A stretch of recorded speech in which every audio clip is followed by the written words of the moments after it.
Vampire War for the Second City is a Vampire the Masquerade 5th edition actual play podcast presented by DM Fiat, with I, Dale, as storyteller.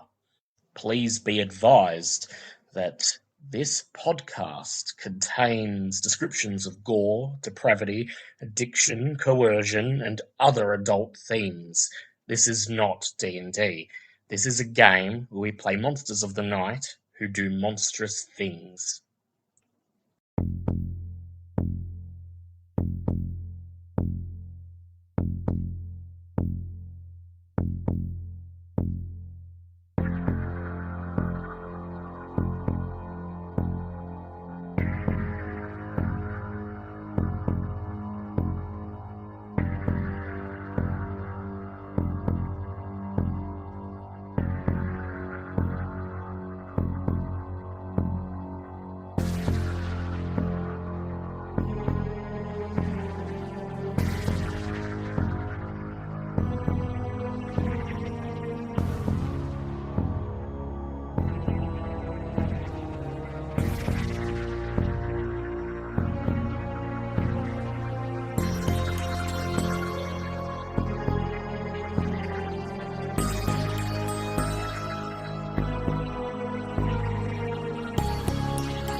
They're all around you. Welcome back, everyone. Your unlives and the unlives of everyone you care about hang in the balance. Tonight's episode is entitled The Vector, and it is part 3 of Let Blood Boil. You have returned from your nightly investigations. You've returned from the hospital and Sage's Haven with the unfortunate Dr. Barter and a staked, torpid Sage in tow. You stow them for safekeeping in Derek's Haven, given that he's the only one who has a haven that's at least in any way prepared to house these temporary guests. And then, racing against the rising sun, you return to your havens to succumb to the day sleep, where you're tormented by nightmarish fever dreams, visions of Sage gripped in the throes of frenzy, splintering Derek's ribs with her decisive kicks, trying to take down Hope and drain her of all her blood. But that's not the only fixture of these nightmarish visions. As you lie there locked in the day sleep, your mind replays the moment of Hope's transformation. The moment when little kindly Hope became an eldritch horror. When Hope became a monster. All in the service of the Second Inquisition's disease and their plan to eradicate the kindred of Melbourne. So, Hope, before you succumbed to the day sleep, you lay there in your haven, on your bed in the little apartment underneath your tattoo parlour, and your mind is going over the events you just faced.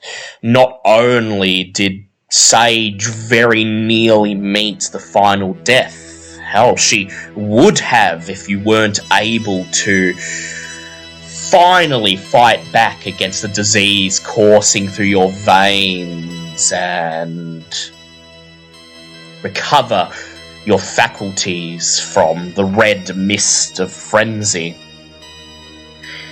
But in order to do so, you had to resort to becoming a monster. There it is, Hope. That word, once again. Monster. And you've been telling yourself you're not a monster, but after the events of tonight, well, one would be forgiven for thinking that was all just lip service. You tell yourself you did it for a good cause. You did it to save the unlife of someone close to you, to prevent Sage from meeting her final death. But as the disease coursed through your veins and seems to move in lockstep with your beast, and the frenzy took over, you can't help but drift back to that night months ago, that encounter with Father Patrick's priest. A monster, he called you, and tonight, a monster you are. Hope, I would like you to please make for me a composure insight check to see if you manage to keep your lost resolve point this session. Well, let's see here.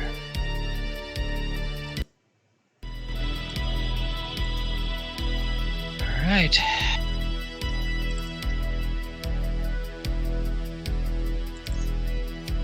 Two successes.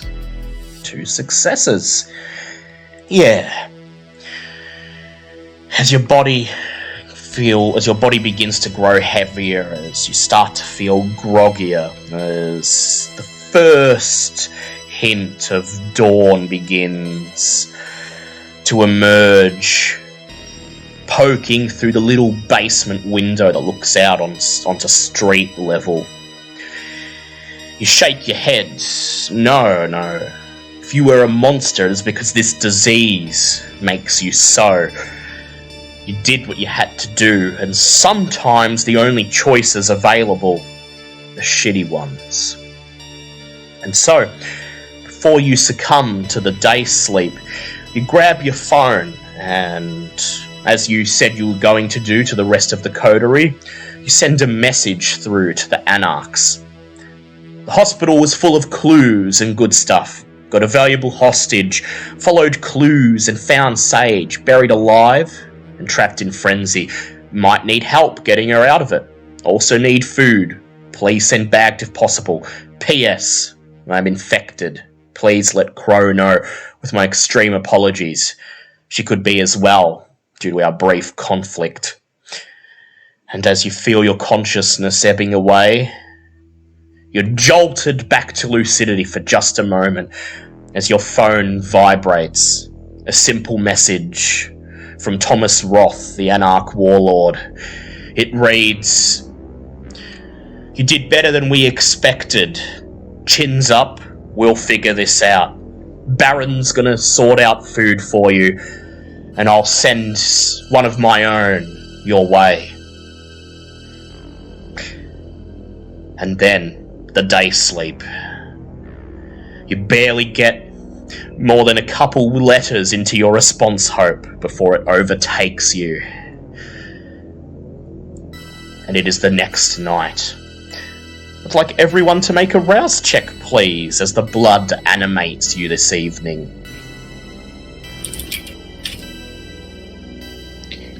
I fail. So up to 3 Fail? now. You are hungrier? I succeed. Succeed? Very well. Our new character hasn't been introduced, does not get hungrier. We'll introduce Alt's character should I, momentarily. Should I start at Hunger 1, by the way? Yes, Hunger 1. And you're staying at Hunger 1. And Derek? Success. So I think we don't get Success? hungry. Yes. Because, unfortunately, tonight, you don't get to feed from your herd, because the coterie drained them of their blood in a miscalculated plan against Sage. Vincent, As you groggily awaken, sit up in your bed, shake away the fevered visions of Hope in her Mothra form bearing down upon you, holding your gun in your hand, feeling it tremble in your fingers as you decide whether or not to shoot. You hear the sound of the TV from the lounge room just outside. You must have left it on before you succumbed to your day sleep last night, and just as well, if anyone was to come by your apartment while you're in slumber, they would hear the sound of the television and would assume that everything is well within the apartment.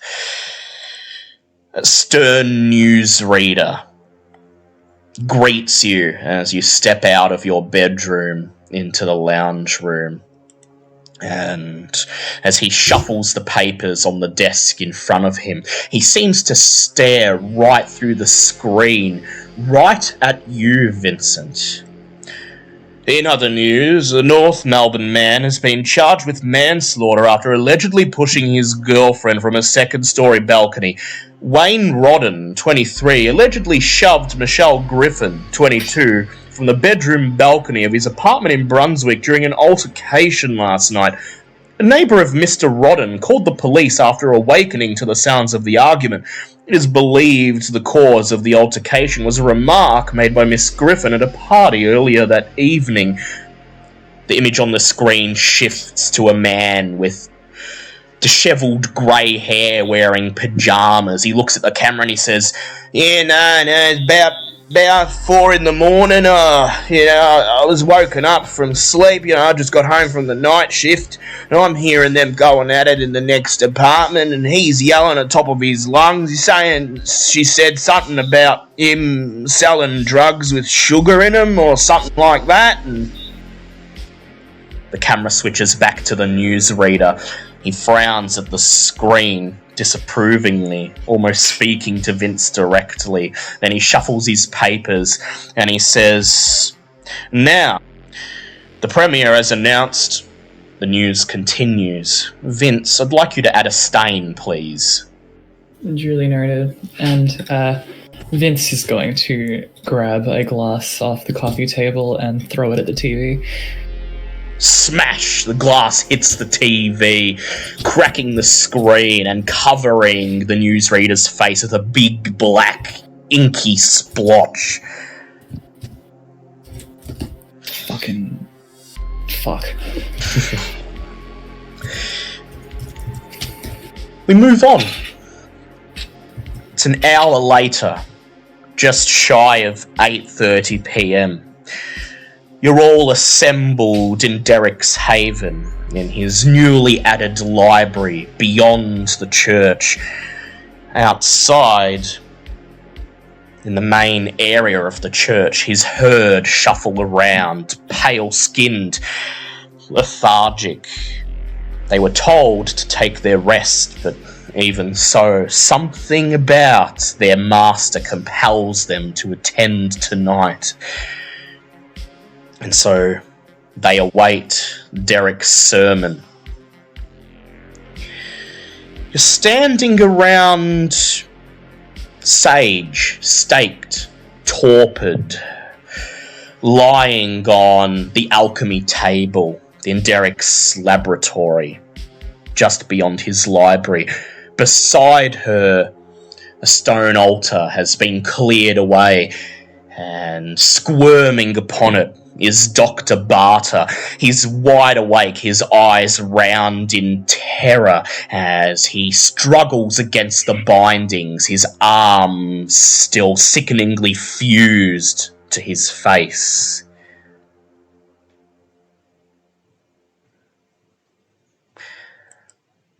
How will you begin your interrogations? Well, I don't want to do this on an empty stomach. Vince, there's not much I can do for you, but Derek, are you hungry? I could use a drink, yeah. Okay. come on with me. I think I might be able to do something now. Take Derek, And lead him out through the loading dock that's still attached to his arcane library, stand in the empty concrete lot outside the disused supermarket. Okay. Like the dream said. Let's try for rats. So you're going to use your feral whispers. Yep. And I do not get hungrier. Did not get hungrier? Go ahead and make a manipulation plus animalism check. Or charisma plus animalism, whichever one you That's correct. feel you'd rather use. Charisma to summon, I think. Ah, yes, Only one correct. success. Only one success. You awakened with this power this evening. You've been training yourself to do it for a while, but tonight is the first time you've felt you'd truly be able to do it, and it's never become more necessary than now. Derek, you watch as Hope gets down on all fours, starts crawling around the concrete lot, thrusting her nose to the ground like an animal, sniffing. Occasionally she looks up, holds her arms in front of her, bending them like little paws, and lets out a rodent-like squeal. After a few moments, you both catch a flicker of movement out of the corner of your eye. You whirl around just in time to see 3 large black rats darting out of an old storm drain, scampering across the concrete lot directly to Hope. Okay. I did the Disney princess thing. I guess it involves method acting. Didn't expect that. I'll pick him up and then offer him to Derek. All 3? Yep. The rats Well, are... I'll take one for myself. 2-1, yep, sure.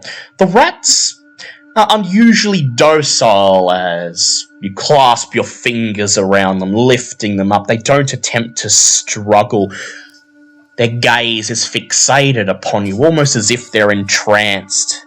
You pass 2 of them carefully to Derek, and then lift one up to your mouth, bare your fangs, and gorge yourself.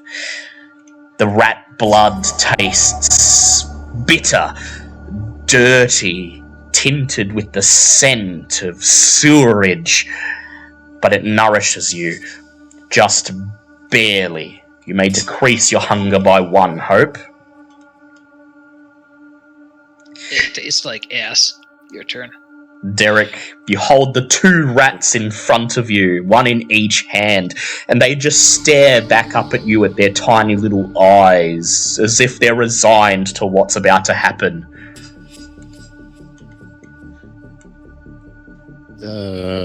Just reluctantly drink them. You gorge yourself on the rats. At first, you struggle to not gag, to not immediately double over and throw up all the blood. It's hard to swallow. It goes down very badly. It tastes like somebody ground up fur, dirt, and feces in a blender, and that's what you're drinking. And inside, your beast scoffs, roars impatiently, demands something more fulfilling than this. But it will do for now. You may decrease your hunger by 2.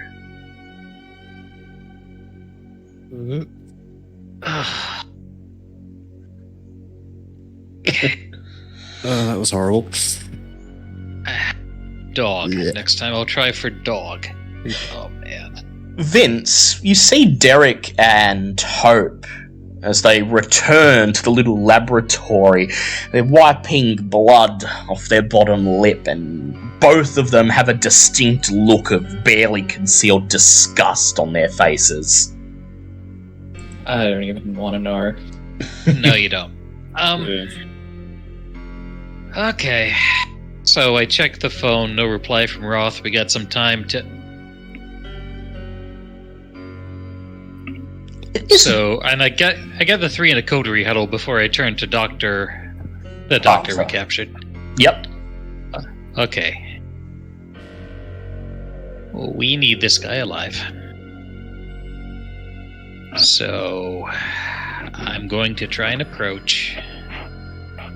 And, I mean, he's going to live regardless, but, you know.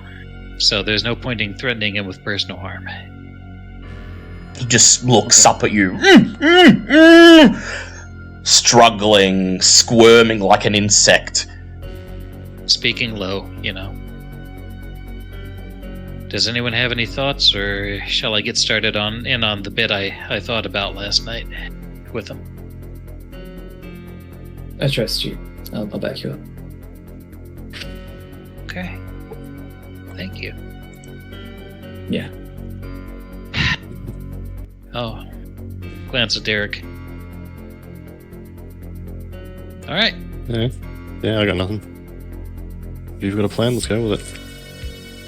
Vince's mind sort of wanders off back to what he saw on the TV, and he just sort of thinks to himself, just a fucking bitch anyway, who fucking cares? Tries to justify it. I'll go in and gag him. Yep. You lean over, grab a strip of fabric from the pile of miscellaneous spell components that are scattered around Derek's laboratory, wrap it around his mouth, muffling... Oh, no. Oh, yep. Ungag him. I thought he was ungag gagged. him. Oh, yes, yep. I thought you were saying you gag him. Yeah, you lean over, rip the piece of fabric out of his mouth. He immediately screams bloody murder. Ah! Somebody help me, for the love of God! Mate, keep it down. As Won't Vince work. says this, he seems to stop immediately. His mouth wavers with fear as he looks around at each of you. All right now. And Vincent just sort of nods to Hope. So.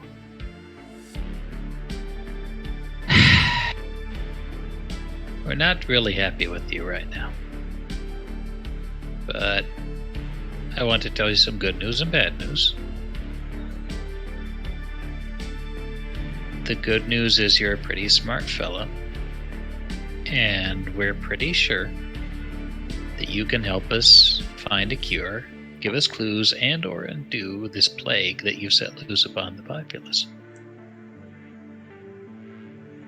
He takes this in and then he squirms and he says, Populace, they said it was only going to affect your kind. And they said it was of utmost importance for the good of everyone.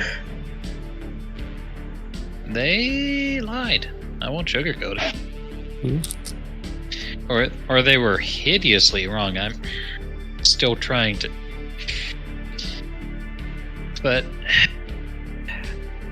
Listen, the good news is you're going to live because you have medical skills and you have knowledge here that we can use for this. Go ahead and make a charisma persuasion check for me, Hope. I'm the one who changed him, so he's not in the body mod community. No. Okay. So that's 2 successes. 2 successes. He just looks up at you and he says, I've seen your faces. I know your true nature. How can you let me live after... Let me show you something. And I pull up a mirror. He sees that he sees the state you've left him in. Now, before you start screaming, Now, before you start screaming, this is reversible.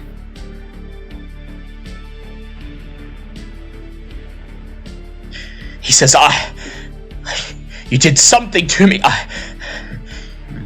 He just trails off and his face changes into just a look of utter despair and resignation as he sees with his own eyes what you've done to him rather than just feeling it. But yeah, here's the thing. That thing I did to you, I can do that to anybody's face. Some of us can do this. How do you think we've evaded notice for so long? You change faces as you get older. You change identities. Go ahead. Make a manipulation intimidation check. Wrong person to be doing this one. But that's okay. We'll see how you go. Total failure. Total failure. He looks at you and he says, "You've turned me into a monster like you." Oh, fucking deal with it. Vince, are you going to make an intimidation check or are you employing your disciplines? No, just intimidation. Vince is just annoyed. Go ahead, make a manipulation intimidation check. That's 4, 6. Yeah, that'll do. 3. Oh, critical 6. Critical 6. Vince just looks at him, says these words with such venom, and despite the fact that Vince is not the one who fused the guy's hands to his face, he seems to be more terrified of Vince right now than anyone else in the room. He shuts his mouth and he just looks straight up at Hope and he says, What do you want from me? Background to begin with. How did he get involved with this? What do you know? How is this thing even affecting us? Is there a cure? It's not like I had a choice, he says. Okay. Feds from the AFP, he said they were working on... said they were part of some anti-terrorist task force, something to do with biological weapons, and if I didn't help, I'd be arrested, and look, I haven't really had anything to do with the disease itself other than running the modeling for them, and I don't know where the disease came from. I don't know how they got it into the state it's in. It's unlike anything I've seen. It's barely recognizable as a variant of COVID, and he thinks for a moment. Well, my job was to ensure that when it was given to anti-terrorist task force, my job was to just make sure that when it was introduced to the population, it wouldn't take. There's nothing within the human body that the disease has any adverse effects on. Rather, it seems to lie dormant in the blood, and this, I was told, is its purpose. It doesn't infect anything, doesn't attack any cells, it just lies dormant in the blood. They told me, well, at that point, I think I was asking too many questions. They had no choice, they had to bring me in, and I didn't believe it at first, but they had footage of your kind, and well, up until last night, there was a part of me that even then believed it was doctored, but they told me that it was designed to infect you. that it would not attack cells at all, for there were no living cells in its target. Rather, it would bind itself to something spiritual. My purpose was just to ensure that it could be packaged into the vaccines and introduced to the population without bringing anyone to harm. And this all just seemed fine to you. He says you're monsters.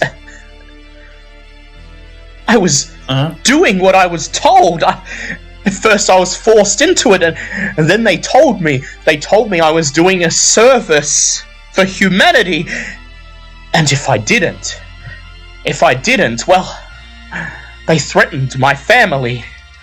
They said that if I didn't do as I was told, I would rot in some black site for the rest of my days, and my family, that someone would leak the location of my family to the blank bodies, and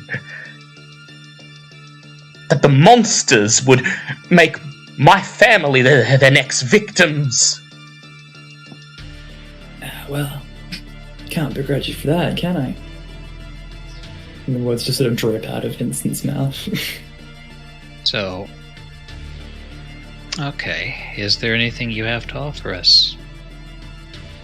He thinks for a Help moment. fix the situation. He says, I understand the molecular composition of the virus. I have start. reports. I can trace its lineage back to the Delta variant. I'm not sure how much use that can be, but if there's to be a cure developed, maybe someone on your side can make use of the knowledge, but you don't understand these people. They claim that their purpose is to eradicate the monsters, but what they said, the virus binds itself to something spiritual. They have people like you working for them. All needed the greater good. This needs to go above our pay grade. So I'm thinking, is there a patient 0? He says there would have to be. From what I understand, the people who've perished and the fact that you're as desperate as you are, to me, says that there is clearly some sort of epidemic in progress, and there would need to be a patient 0. Sure, this thing is probably more supernatural than natural, but it must still follow the rules. If I had to hazard a guess, there's one of your kind, became patient 0, helped spread the disease by feeding on yet more people. Those vessels were then fed on by others of your kind, probably acquaintances of patient 0, and things have spiraled out of control from there. As I understand it, all of the deaths so far have been in and around Northcote. I would suggest you look there if you're searching for a patient 0. Okay. So, you're being very cooperative. I like this. I don't see the need to threaten your family. And I think I'm going to give you your hands back. His face just goes instantly pale as you mention his family, but he says nothing. So hold very still.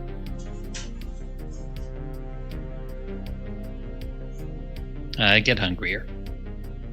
Do I need to roll to undo what I did to him? No. You lean over. Everyone else in the room hears the sickening sound of snapping bone and warping flesh And then you stand back, and Dr. Barter's arms are by his sides, like normal. He says nothing, but you notice the tips of his fingers rapping on the stone altar, fidgeting. Okay. So what's probably going to happen is that you're going to drop a text to your wife, or I can drop it, and say that you, consulting with the government, been called in for a few days. And during this time, some very smart people are going to work with you. And if it works out, then you'll go back to your family with no one the wiser. He silently nods.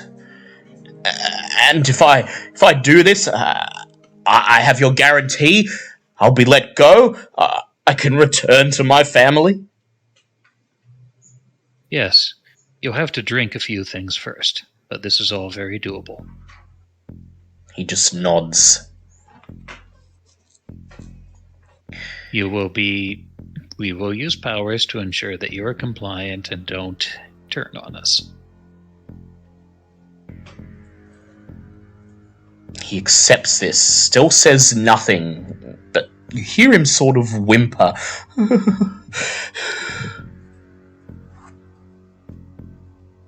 Anyone else have any questions for the nice doctor? No, I'm satisfied. Okay. Yeah, I'm thinking Crow and the others can maybe get something going with them. We did copy your data, so you've got something to work with, Doctor.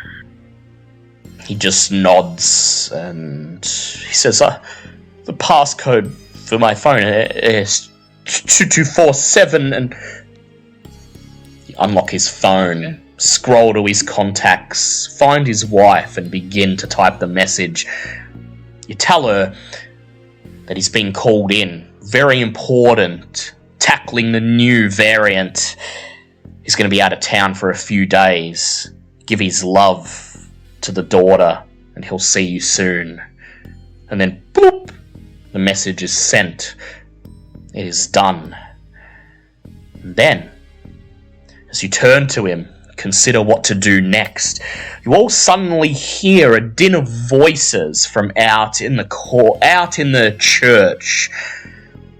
Derek's emaciated herd, all chanting in unison, "A new master of the blood!" Big shot? Your doorbell's going off. God, I hope that's not who I think it is. Derek, Don't yep. check it out. Do the rest of you follow Derek, or are you just going to let him see what's going on? I'm going to take the time to bind our Bind doctor your friend's youth. hands. Yep, Vince. Just in case. What about you? Any Vince? other night, Vince would be sort of relishing in the good doctor's condition, but he's not really feeling it tonight, so he's gonna follow Derek out. So, Derek, you lead Vince back through your library, push open the double doors, and step out into the church. And you see your entire flock gathered around the entrance to your complex, forming a circle around someone you can't yet see.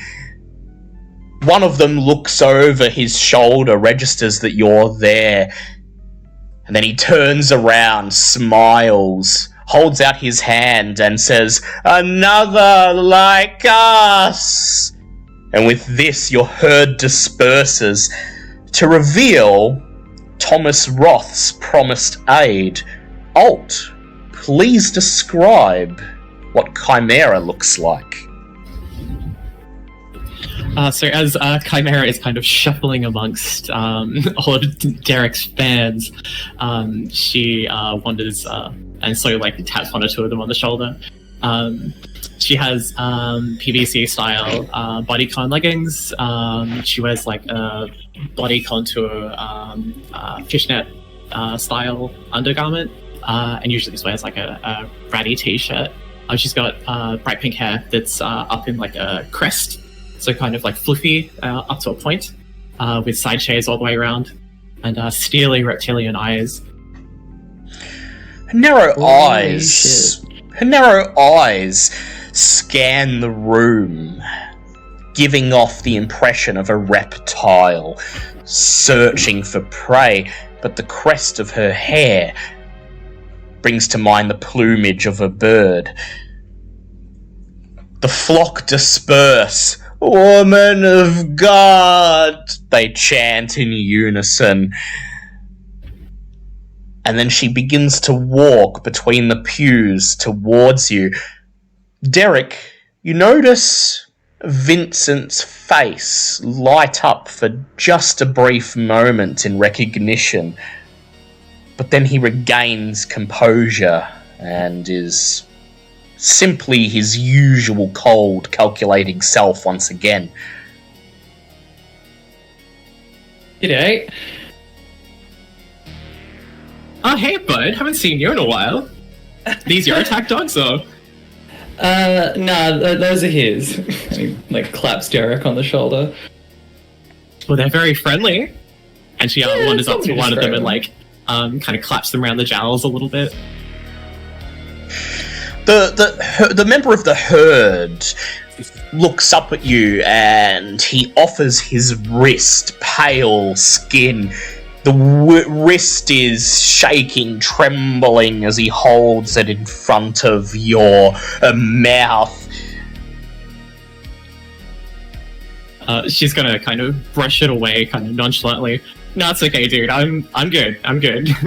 A gift. Respite from the gods, he says, as he shuffles away and takes his seat in the pews. Vincent sort of like stifles a laugh. You guys should probably get a leash for these guys. Nah, trust me, they're obedient. Vince, it's at this point that you notice in her right hand, Chimera carries a small cooler, one that's just big enough to hold a 6-pack of beer, perhaps. And Ooh. as she sees you take notice of it, she lifts up her hand and tosses it to you. You reach out and catch it, grab it, and pop open the lid and find a couple bags of blood inside. Oh. Fucking hate Coronas. Yeah, I thought you guys might be a little bit hungry. Yeah, Give I'll it. pass those on. Oh, Everything. fuck me. Derek? Chimera? Chimera just gives like a little salute. It's like, yo, how's it going? Didn't fucking expect to see you here. But Chimera, It's been a while. Chimera, you and Vince have a history. A history we'll not go into now. But you had a feeling when your sire, Thomas Roth, summoned you this night, informed you of the situation, told you that the situation was dire, that the Camarille's oppression and blatant disregard of reality had led to this, something that threatens all of the kindred in Melbourne, and that now was the time to fight, and that the coterie he was sending you to help know how to get things done, have been on the forefront of this coming war for months now. You had a feeling that night in that bar months ago, when Vince regaled you with his words of change, his rhetoric, his bold assurances that he would take control, change this city for the better. Well, that's stuck in your head. And you're not exactly surprised to see him here tonight as part of this coterie that, according to your sire, gets shit done. She wanders over to the cooler and kicks it closed kind of roughly with one foot and sits down on it. Man, I fucking thought that you'd be in charge of something like this. Vincent sort of like puffs at his chest and he's like, yeah? Yeah, if there's anybody going to be going around making a mess, it's probably you. Yeah, that sounds like me. Meanwhile, Derek, you're completely puzzled. Vince is bantering with this girl as if they're old friends, and yet, in true Vince fashion, he's never once mentioned her name.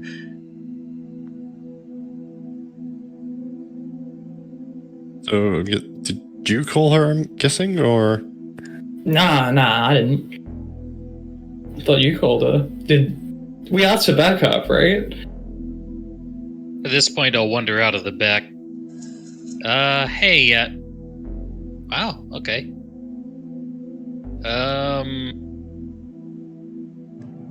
Good news, it's not who I thought it was. Yeah, we don't need them right here, right now, so... Wait a minute. You know a Roth? Yeah, he's my sire. He's the one who sent me here. Said you guys needed backup. Yeah, we do. Backup and food, I was kind of expecting... Okay, cool. As she sits on the cooler, she taps it on the side. Yeah, I got the food all sorted. Good. Frankly, I got worked over by an angry Bruja a little while back, so... I could really get in there if that's okay. She hops off the cooler and kind of skids along the floor with her foot, and she looks past Hope into the room that she came from. Anyway, are you guys kind of hiding out back there, or? We got prisoners. I'm Hope, by the way. No, can't shake. I'm infected, so I don't. Don't touch So me. there are 4 blood bags in the cooler. It's not much, but it's what the Baron could spare. Untainted blood is hard to come by tonight. You guys still down? I mean, no. You're fine? Okay, Derek, how you looking? Yeah, I'm fine for the moment. I'll start with 2. I need to do some healing. And I'll pretty much caprice on them. Yep, just burst them open. Suck them dry as the members of Derek's herd just look up, silently watch, and then look away. Vincent's almost a bit tempted tonight, but not that much. Then I'll go ahead and try to heal. Okay, heal 2, get 1 hungrier. Okay. And I'll try to heal the rest of it. Lovely. It's Okay, there we go. It's at this point, once introductions have been made, that you hear the vibrating of a phone piercing the silence, echoing throughout Derek's church, and instinctually hope you reach for your phone, but it's not yours. Chimera, the old Nokia 3200 in your pocket, is vibrating. You can feel it brushing against the inside of your leg. You reach into your pocket, pull it out, and see your sire's number flashing on the screen. I'll sneak another blood bag while she's distracted. Go ahead. It's all 3 of them gone. So, Chimera, you press the button, beep, and immediately place it on loudspeaker so that everyone else in the room can hear. Thomas Roth's voice booms out of the phone. Well, you've all made acquaintances, I take it.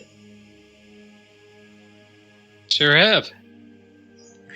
Look, Chimera's, well, she doesn't have a lot of experience getting things done, but she knows how to fight, and I figure that's what you're gonna need. And look, I still remember what you guys did for Duke. You're a friend of the pack. So Chimera's under my strict orders to treat you all as if you were members of the pack as well. Oh, wow! Thanks, man. Aren't I honored? He says, now, look, unfortunately, shit's hit the fan. We don't know exactly what's happened, but there's been rumblings that the cam knows what's going on. I figure it was only a matter of time before one of theirs fed on someone who's carrying the virus. So, look, we're racing against time here. How's Sage? So, well, we got her out of the hunger frenzy, but she's... I think the disease does a number on your beast. It makes it harder to not frenzy. And she's a Bruja on top of that, so she was kind of stuck in angry bash mode. We got her staked. But Roth is... we don't know how to get her out of angry bash mode. Roth is silent for a moment. In the background you hear someone shout, "Minimum chips!" And then the sound of oil boiling. And Roth says, look, Baron passed along that the soonest you can unstake her, the better. She wants to make sure Sage is okay, but as I'm sure you'll remember from last night, Baron's not in her element at the moment. And I would like to say, if Sage is okay, and looks like she's not about to meet final death, you leave that stake where it is. Got it?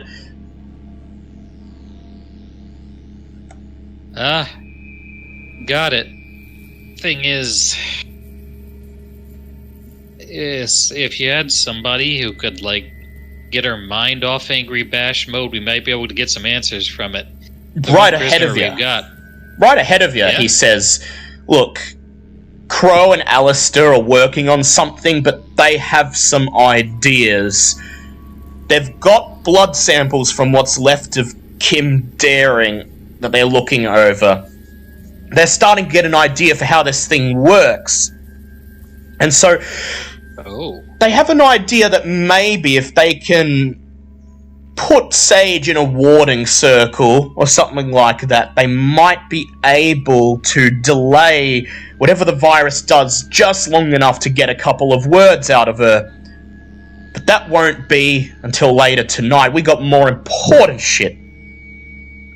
What do you need from us? He says, so, your orders from the Baron and from me and Cisco as well. Locate patient 0. Try to stake him, just like you have with Sage, and pass along the two of them to us. Crow and Alistair will be able to find some way, hopefully, to reverse the effects of the disease. Okay, we also got Sage's ghoul. He's been infected as well as a new target. And, well, you've got me. I'm at a lower stage of the disease. Roth says, right. So the time limit is compressed. The ghoul is irrelevant. Just ensure no one feeds from him. The disease doesn't seem to affect mortals, but we'll get to him in due course. I'm just saying, if you need more samples, that's an option too. But we need patient 0, huh? Alive? If possible, he says. Now, okay. I've been speaking to the Baron, trying a gentle touch with her, and we've managed to get some info about where Sage may have been feeding.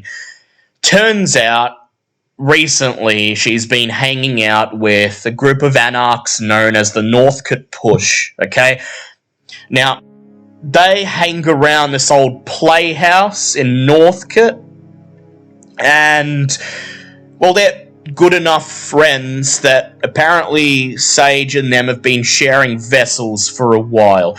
Now, we believe that's how Sage got infected, so chances are patient 0 is a member of the Northcote Push. We're not sure if they're aware of it, as These guys, well, their territory's right on the fringe of Cam influence, and, well, us Anarchs. As much as Baron Sue may have given you this impression, we don't all report to one master.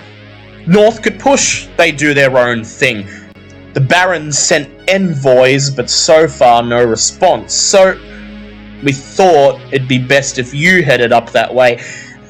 See what they know, see if maybe they'd be kind enough to cooperate and hand over Patient Zero. You got it? Best leader I got so far. We can probably drop her name if they give us grief. Alright. He says, Sounds good. What's the address of this playhouse? He says, sure, I'll send it over. By the way, they may not pledge fealty to the Baron, but they'll have heard my name, so having Chimera along with you might open some doors. Anyway, best of luck. Let's pull through this, eh? And then he hangs up. The phone beeps a second. Yep, go ahead, Chimera. I was going to say, Chimera quickly stuffs it in her pocket in a huff, and under her breath mutters, "Fucking strip daughters, my ass." The phone vibrates a second later. You hold it up so everyone else can see the screen, and there is the address of the playhouse. It's relatively close to where you are. Only about a 10-15 minute drive from Derek's Haven, so you've got plenty of time if there's anything you'd like to do beforehand.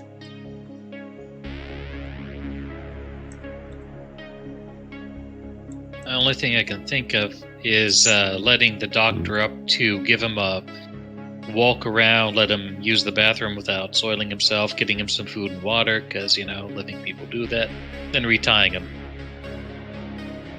Any or if objections? You got a lock to put him behind, or if you've got a lock to put him behind, that's good too. No problem with that.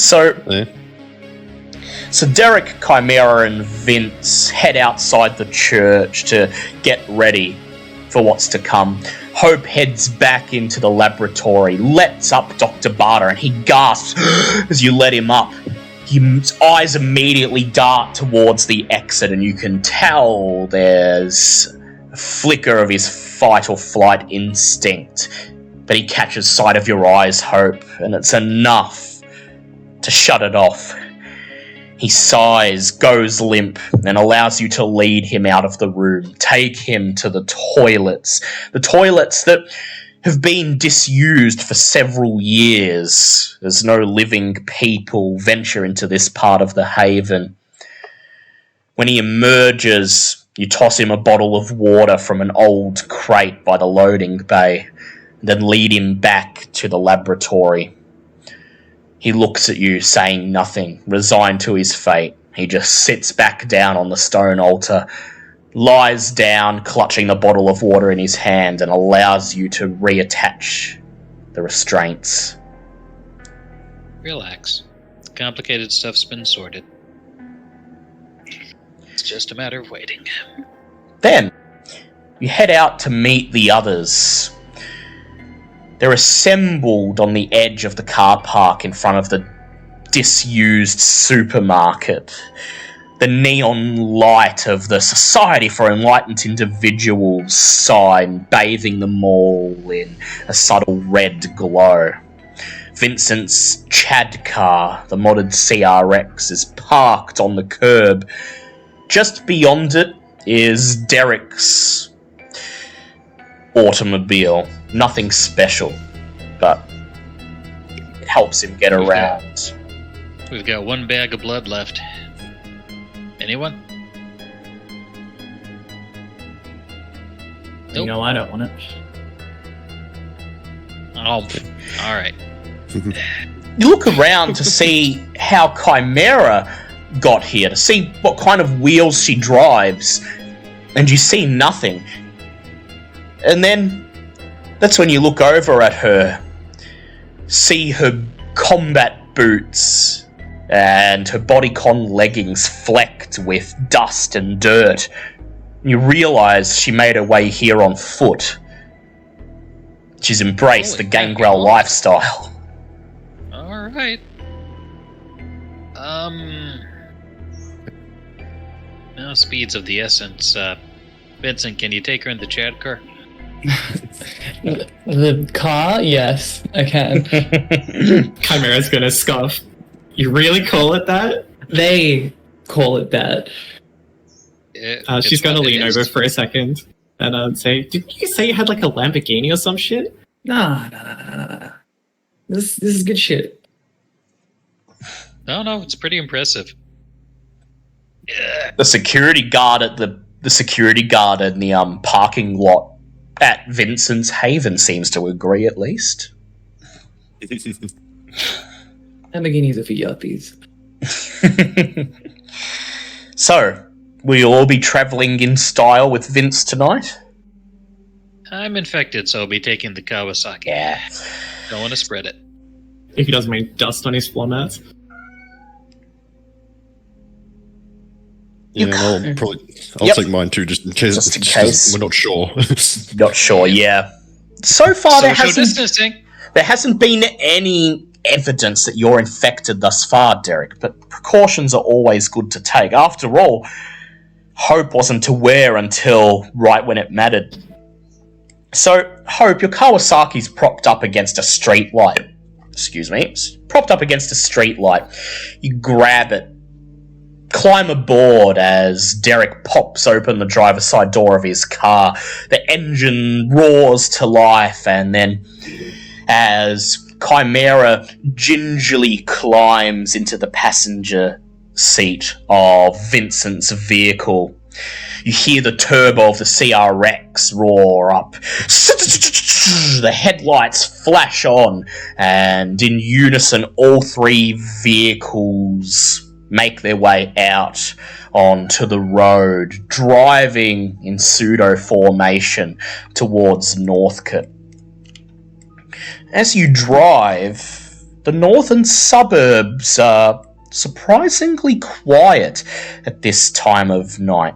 It's nearly 9 p.m, but aside from the street lights, all of the houses are dark. The inhabitants shut away off the streets. It's almost as if the mortals are unconsciously aware that a battle for their city is raging tonight.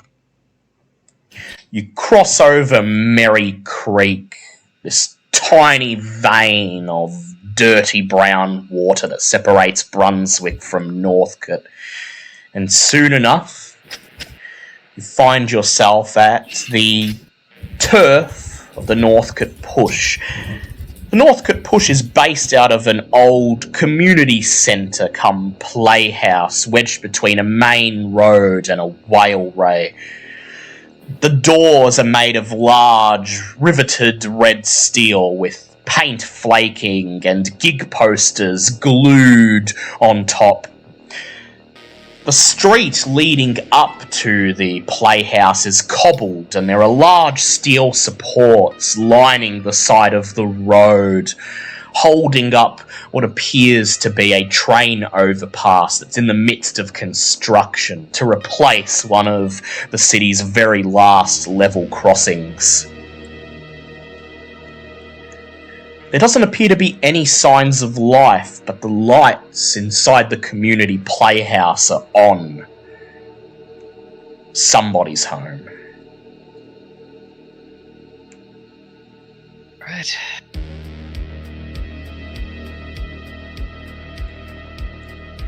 Well, shall we? Park on the edge of the road and walk up the cobblestone towards the community centre. As you do, I'd like everyone to make a wits awareness check, please. I don't ever remember what that one is. Ah, here we are.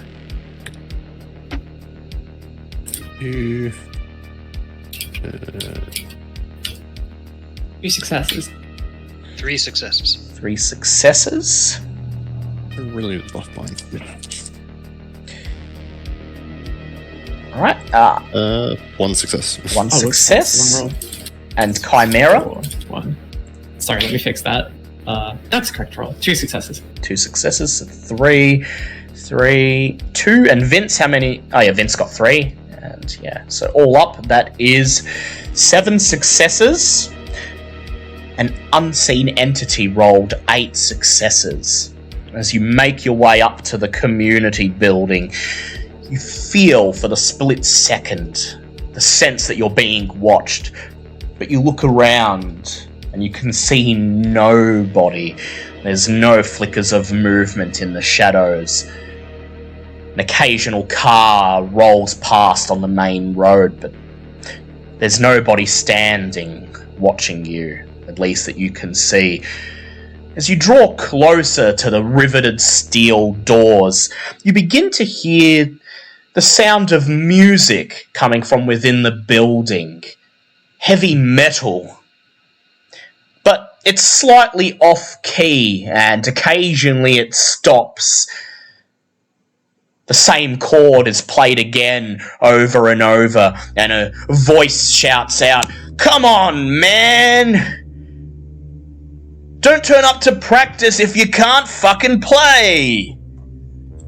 Beep.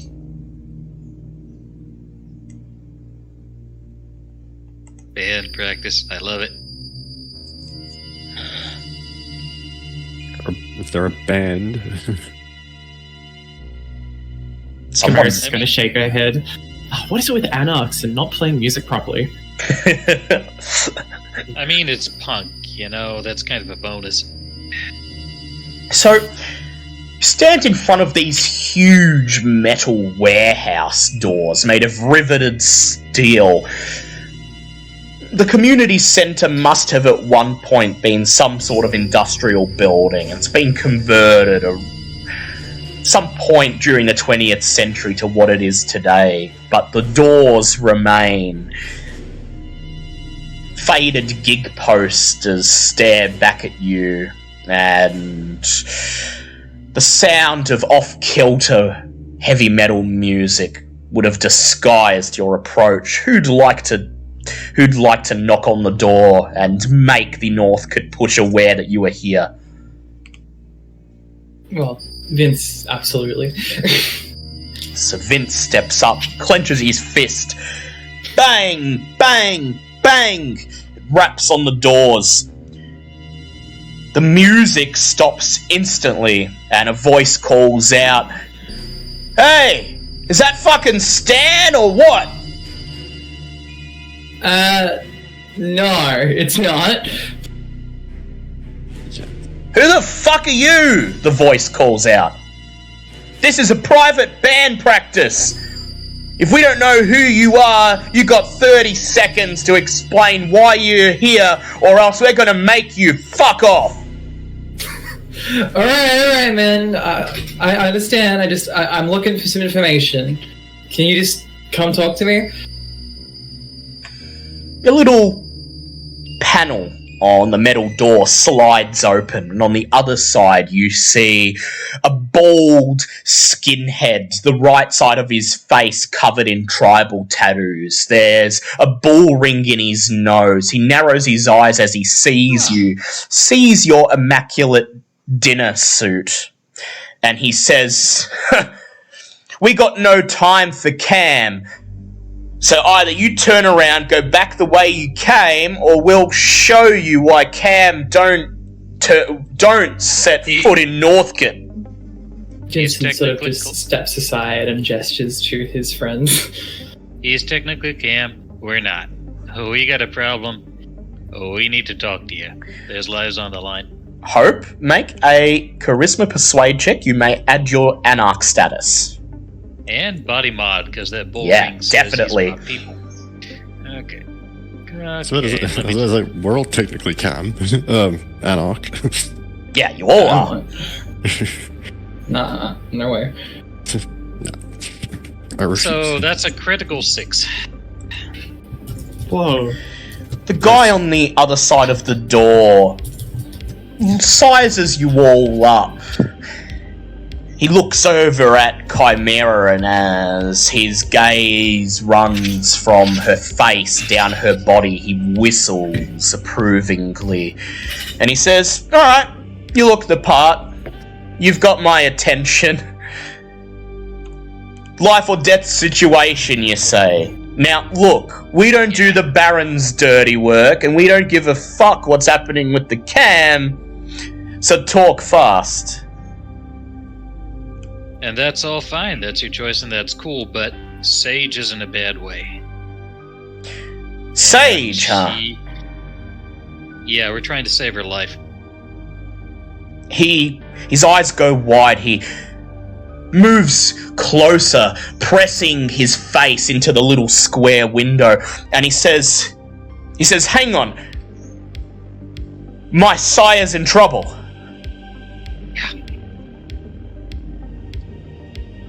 Well, why didn't you say so? You hear the sound of something heavy being lifted on the other side of the door, and then the huge steel door slides away, revealing this Anarch. He's dressed in a leather vest covered in badges and tattered, almost threadbare jeans. There's barely enough of them left to cover his crotch. They're more like short shorts at this point. He's getting an approving look there. Standing behind him is a huge, muscled man with a long, unkempt beard, clutching a bass guitar in his right hand.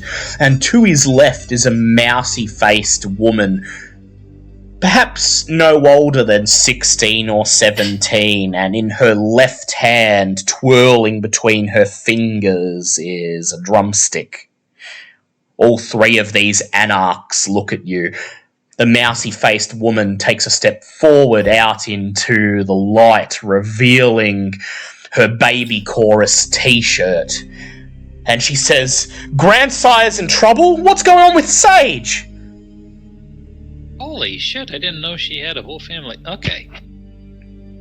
So, introductions later. Basically, there's a disease going around that affects us. She got it, and we think she got it somewhere around here. Maybe by sharing vessels with someone. Is there anyone else who's gone missing or started acting weird? Maybe flying off the handle, or maybe looking like they're rotting a bit? Three members of the North Push exchange glances. The guy in the leather vest holds out a hand and he says, "Well, first off, name's Joe. This is my child, Jess, but Sage doesn't know. Let's keep it on the down low for now." Okay. I'll look at the third one. Third one just nods. And he says, "Mike." I'm Hope. This is Chimera? Yeah. This is Chimera. This is Derek. This is Vince. As you say Chimera's name, all three Anarchs raise their eyebrows, and Joe whistles and says, "No shit, old Rothschild. Well, shit, things must be serious. Look, we ain't heard anything about a disease. We do our own thing. We leave people alone unless they leave us alone. And look, Sage knows not to ask to share any of my vessels. I've got unusual tastes, you see," he says, and Mouse nods and says, "Yeah, I don't think Sage likes cats." Vincent just winces. Joe's name is Mouse, okay. I like that. Oh no, that's cool.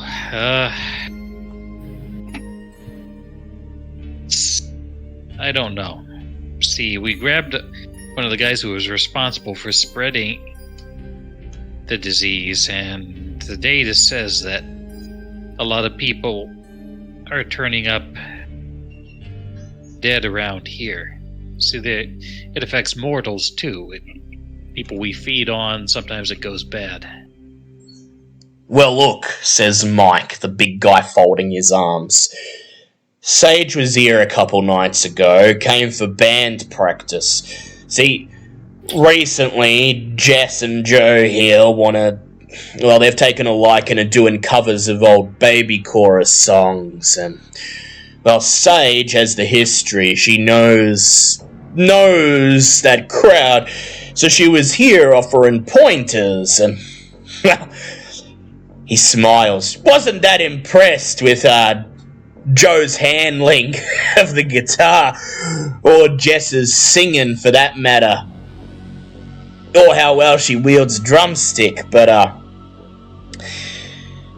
at the end of the night, she was pretty low on blood, and we said, hey, if she wanted to hunt here on our domain, she could go ahead. Don't make a habit of it, though. North could push. Only looks after their own. We ain't got no time for lackeys of that Cam you call a baron, right? He says, but... Yes. He says, so, I got a feeling I know what happened, but, well, you're gonna have to convince me that this ain't gonna result in the Baron issuing a blood hunt or feeling she needs to have more oversight over our domain. See, way I see it, this disease ain't affected us yet, so we got no real reason to help you guys. Yet is the problem.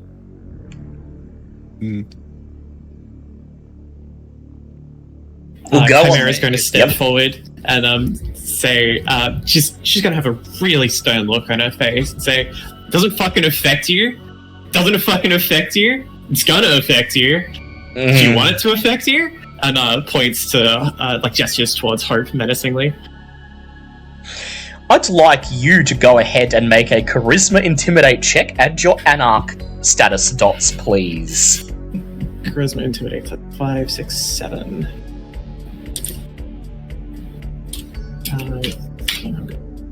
That is a success of 3. Hey, says the mousy-haired girl, holding up both her hands. Look, we've heard that you don't mind punching people when you don't get your way. Look, we don't want any trouble. And she looks over at Mike and she says, Sage is Joe's sire, my grandsire. I'd say we're pretty much in the thick of it, whether we like it or not. Mike, go ahead, Hope. I pull out my phone and click to a picture of Sage staked and rotting. All three of the North could push.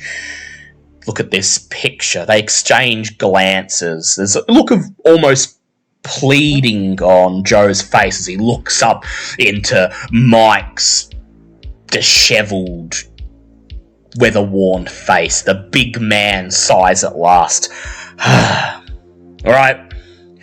Suppose Sage is as good as one of us. Look. The fourth member of our band, lead vocals, Stan's been missing for a couple nights. Just so happened, when Sage went hunting that night, Stan went along with her. Stan's got a herd, and, well, he thought he was doing Sage a solid by letting her share vessels with him.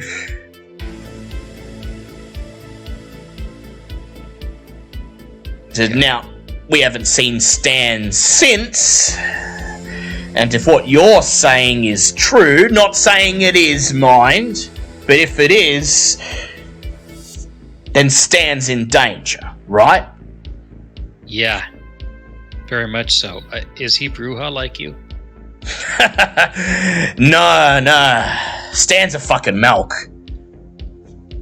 Okay, that might help. The disease makes it hard to avoid frenzying. Your beast comes up and bloosh. Yeah, no, look, what did you say happened? Sage, frenzied, had to be staked. Look, Stan won't put up a fight like that, but if this disease makes the beast hard to deal with, then he trails off. Vince just sort of leans down to Chimera's ear and says, "Let's just hope you don't get it then, huh?"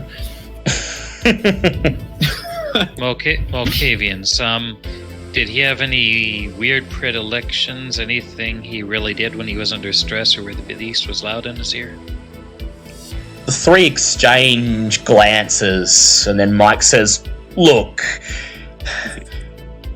if it's all good to you, maybe we'll handle Stan, and you just stick to things on your side of the creek, alright? For the good of everyone." Well, that's the thing, is we need to find Stan, because we're pretty sure he might be the first infected. And if he is, well, what's that mean? You're gonna stake him up?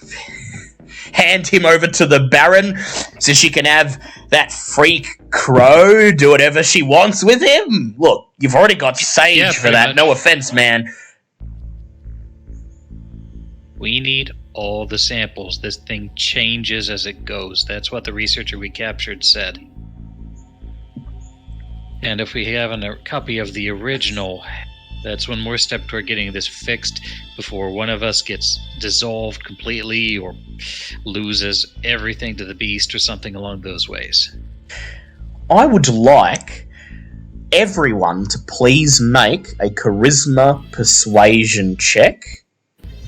If you have ore, you may add it, and you may also add your Anarch status, and we are looking for at least 8 successes. Can I add my looks? Can add your looks.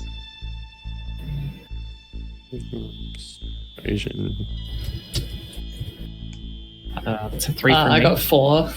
Critical 7. Oh, okay. I think that worked. You've got the criticals this time. Yeah, looks like I got the crits. It's good because I'm hungry. Mike cracks his knuckles. Alright. Oof. How'd you do, Derek? Just a 1. 1 That's success. okay. That's okay. That Derek with is hope like- is more than nice. enough. We'll see how much, and we'll see how much Chimera gets to add some extra Hoping benefits. our best deals. Throw in some stank. Let's see what we got here.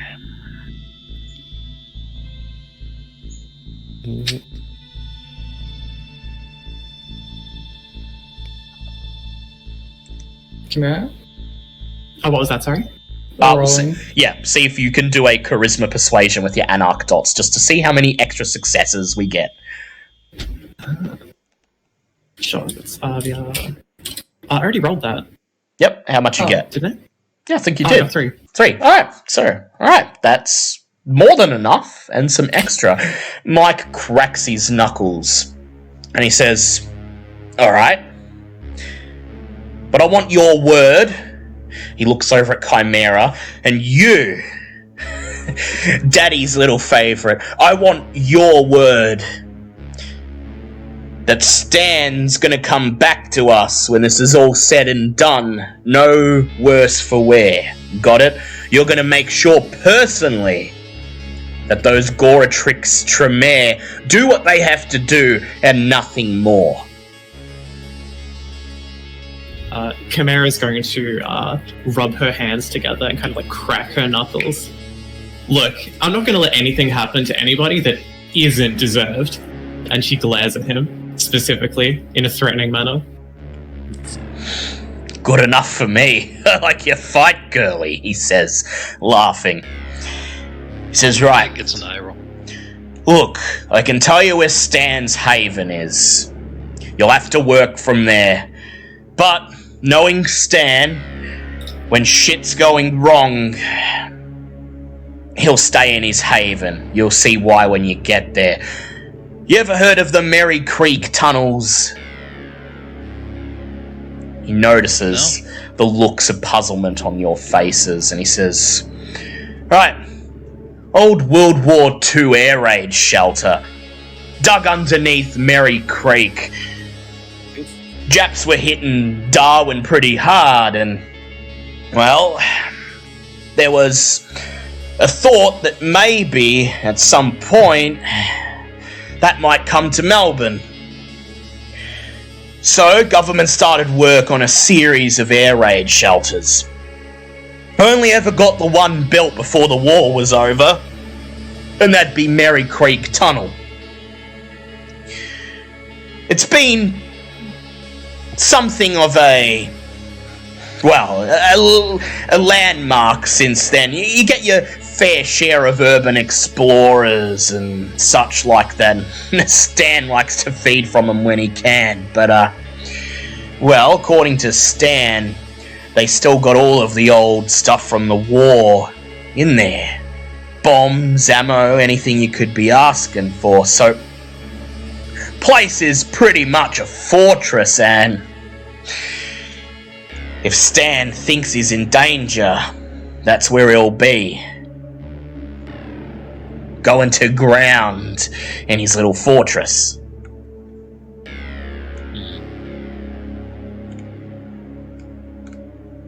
What, so we just go and knock on the door, or? He shrugs. Up to you.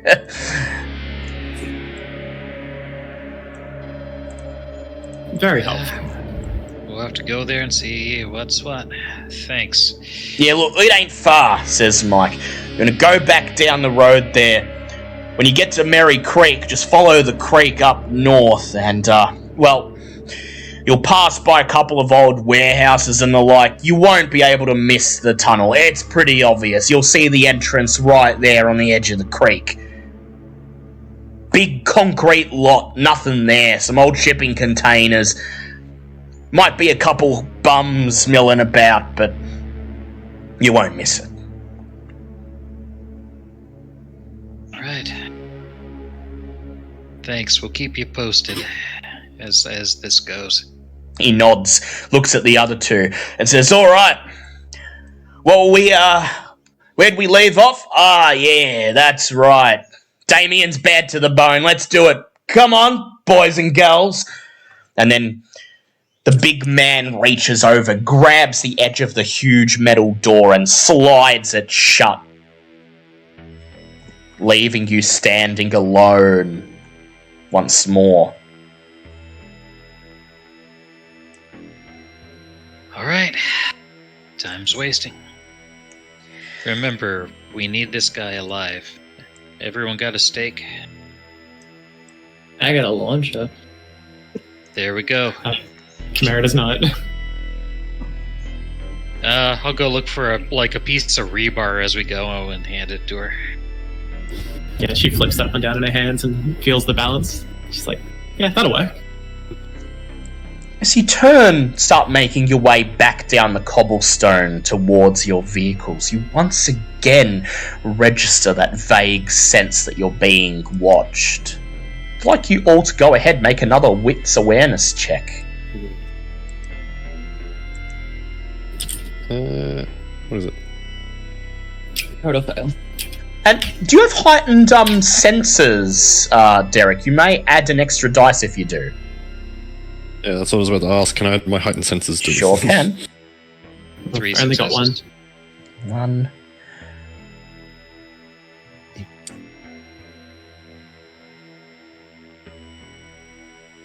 1. Two successes. 2. Alright, Hope, Vincent. 3 I got nothing. successes. Alright. Well, you just barely got more than what I rolled. So as you step off the cobblestone onto the curb of the main road, that feeling gets stronger and stronger, and suddenly, Derek, you whirl around and you see standing in the shadows of one of the steel pillars beside the defunct level crossing, a man about 6 feet tall, wearing a tight black business suit, He has brown skin, and as he looks up, his face is familiar to you. It's Adiz, the sheriff. Ah.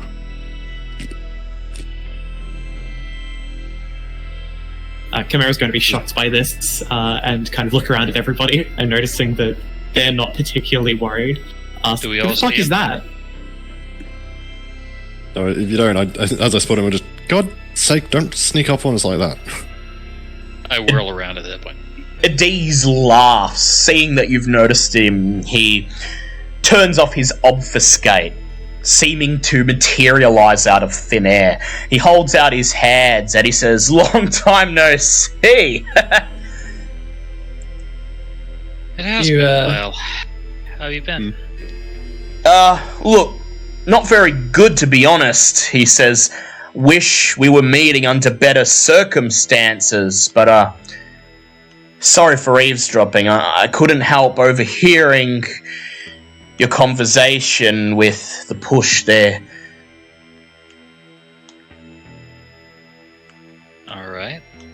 He says, So- what's your plan, guys? Go in. Try to talk him out. If he doesn't talk, try to stake him. Sounds good to And, me, he says. Look, Yeah, not one to. I've been watching you since you left Derek's Haven tonight. I had a feeling you'd be my best lead and you'd know the location of Patient Zero. Am I right in assuming this stands Patient Zero? Yeah, you are right. I am guessing that the Banu Hakim have been keeping tabs on this, yeah? He nods, looks over at Derek and says, "And my sire's been working with a certain someone you'd be well aware of?" To what end? Says so. Not that I'm aware of. Cypher and my sire have been, well, preparing countermeasures in case this disease got out. Cypher's known this has been a foregone conclusion for a while, apparently, says Adiz, shrugging. Someone gave him intel on what the Inquisition were doing, and he's put two and two together. Squizzy doesn't seem to be doing much of anything, but Cypher's been on top of it from the start. And way I understand it, with Cypher and my sire pooling their blood sorcery, they're getting pretty close to finding a cure. But They they just need a need- sample from Patient Zero, don't they? Adiz nods. He says they need Patient Zero, not a sample, the real thing.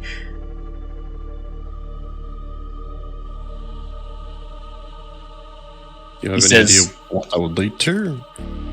He says, I'm told it will result in a cure, a timely cure, and my sire's going to use this to advance her push to get on the Primogen Council, but you have my word, I will make sure that that cure is accessible to the Anarchs.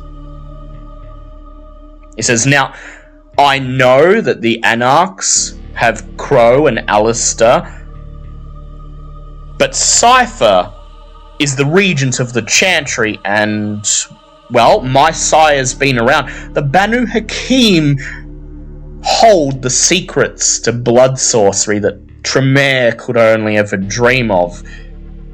If Agent Zero leaves in my hands tonight, you'll have a cure within the next 2 or 3 nights, as opposed to however long it would take the Anarchs to cobble something together.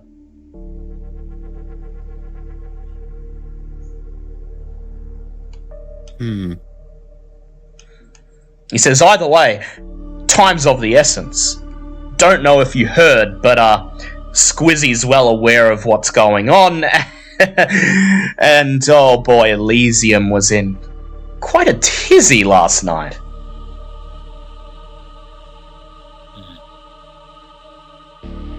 Is he using this as a casus belli against the Anarchs? In a manner of speaking. Dees frowns. He says, look, worst possible thing that could happen happened. Maria Diamante frenzied at Elysium last night. She tried to rip Squizzy apart. The slightest provocation. He said something about Jackie. Yeah, sounds about right. Turns out, Maria's infected. So, Shit. Larson staked her. Squizzy wanted her destroyed outright, but Cypher and Thornton voted against it. But Squizzy's sent Larson out to get to the bottom of what's happening, and given that Maria was infected, any close contacts are going to be Larson's first point of call, which means he trails off. And then he nods. Larson's on his way to meet Jackie as we speak.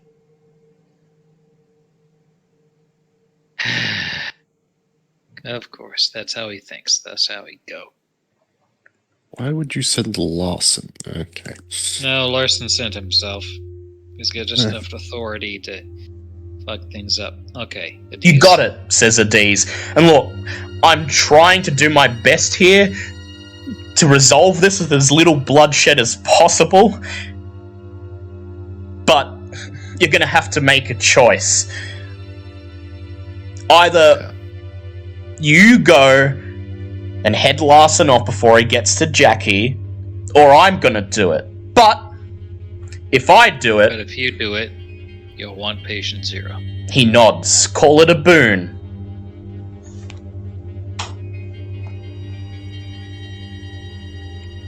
What do you think, guys? Any of you looking to fuck with Big Boy?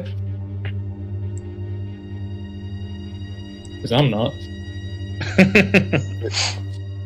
As much fun as it is making sure he doesn't get what he wants, yeah. Chimera's gonna kind of mutter so that hopefully Adiz doesn't hear. You know they're not gonna fucking give the Anarchs a cure, right? Dees doesn't seem to hear this. He just leans back against the steel pillar, folding his arms expectantly, waiting for the coterie to make a decision. Squizzy's a prick. He's gonna leave us out to dry. Yeah, but it's not up to Squizzy here. Yeah. Besides, more- that wouldn't help them. It's Like, up to if the anyone's Tremere and the infected, we're all fucked. Team Alliance. Which is kind of what has me worried. Thing is, given the way Cypher's been handling things so far, I don't trust that he's going to give anyone a cure. Then what? Everyone dies? Or he holds out long enough until he can gain power. You do have you do know that this is something Cypher would likely do, but Dees insists that the Banu Hakim also have a say.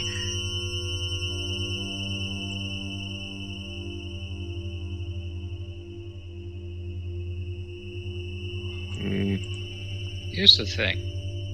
And correct me if I'm analyzing the situation wrong. The Banu Hakim and the Tremere have more to benefit by leaving the Anarchs in place right now. Because Squizzy's main beef is against the Anarchs. That's his main thing, his main obsession, Baron Sue. And if that's gone, Squizzy's gotten more room to cause trouble on the Camarilla front.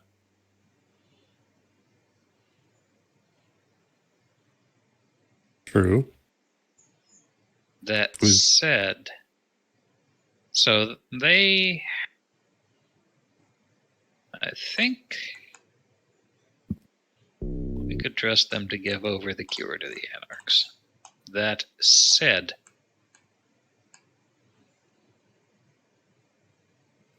we know that the Goratrix folks will get there eventually.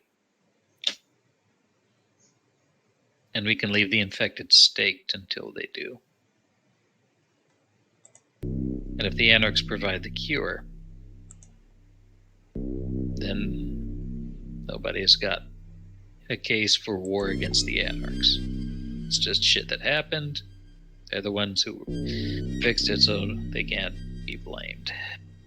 That's my analysis of the situation.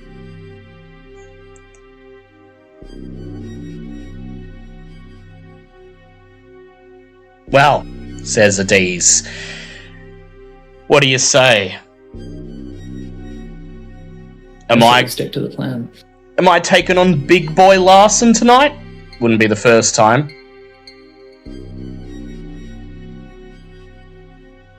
Chimera's just gonna frustratedly scratch at her hair. Man, this politics shit is so frustrating. So, Vince, your vote is stick to the original plan. Chimera, I'm pretty sure you're happy with helping the Anarchs instead of the Cam. And Derek, you don't think you can trust Cypher enough to see this through. That about sum it up? Yeah, more or less. Yeah. I mean, much as I don't trust Cypher, if what the detective is saying is true, then yeah, then we should still see a cure. But then my only thing is if we take it to the Anarchs and they discover a cure, my only worry then is that then Baron Sue tries to use that as leverage over the camp. How about this? How about we compromise? I lean forward, beckon at East forward. He leans forwards. We like you. We don't like the Tremere. Would your faction be willing to work with the Goratrix Tremere and fuck Cypher over? I want you to go ahead and make for me a charisma persuasion check, please. And I'm going to go ahead and boost charisma. I don't get hungrier. Lucky.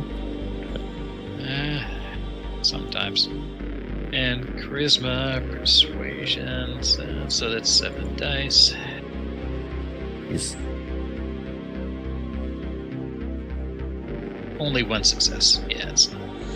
Dees shakes his head and he says, well, truth is, part of the arrangement is that Cypher is going to back my sire's push for Primogen. Yeah. It's gotta be the Tremere or nothing. Look, I'm putting myself on the line here. You're gonna have to trust me. I'll do my best to make sure the Anarchs are able to access this cure. And you know what else? I'll throw in a boon. We still have to catch whoever's behind this disease. Look, I'm not sure what research you've done, but there is something supernatural going on. Somebody has done something to it to make it bind to our blood, to survive within our bodies, to attach itself to something spiritual. There's kindred behind this, and I, for one, want to know who they are and take them down, and I will personally assist.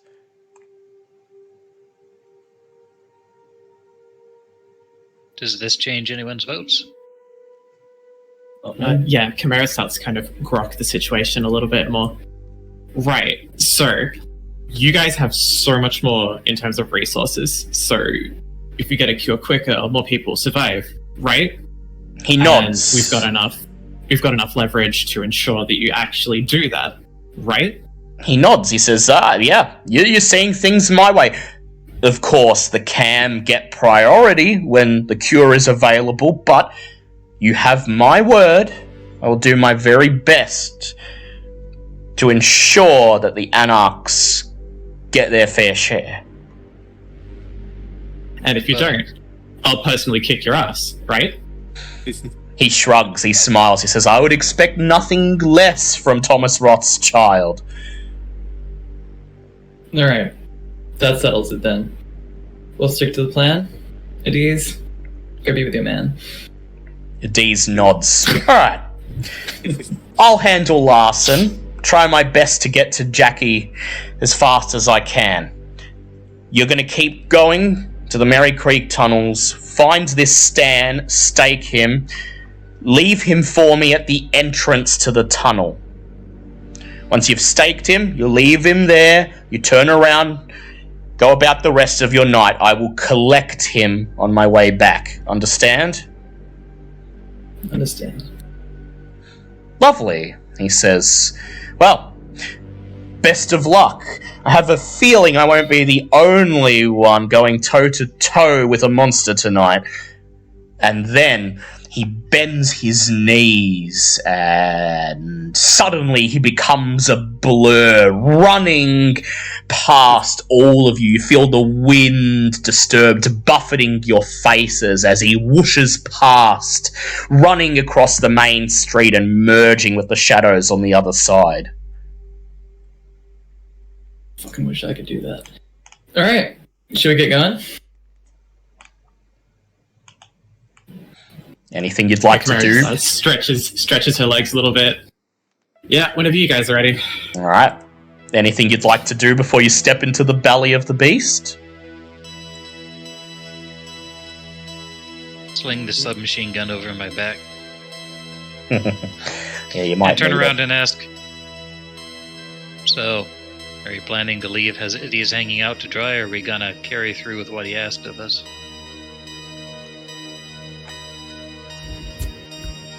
I'm open to alternatives. For the moment, I'm going with the D's. Alright.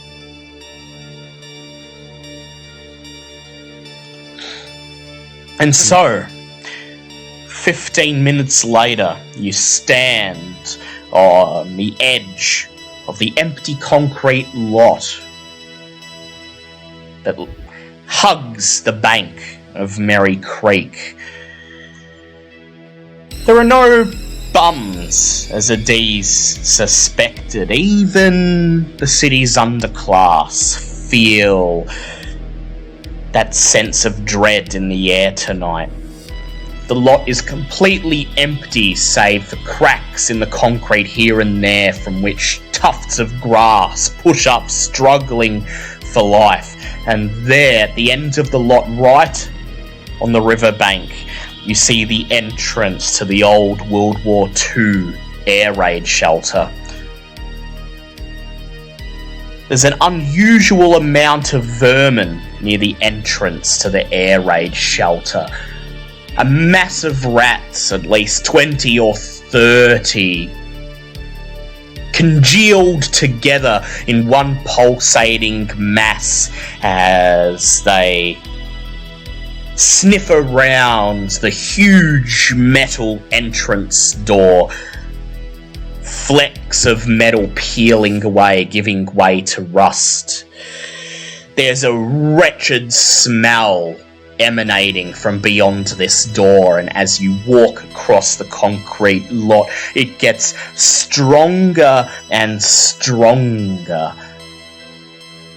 The rats squeak and chitter loudly as they nuzzle at the thick metal door of the air raid shelter, trying to find a way to squeeze beyond, to become one with this wretched stench on the other side. Oh, perfect. Yeah. I'll click on Feral Whispers. Go ahead. Go ahead and make for me a manipulation plus animalism roll. Well, I definitely get hungrier.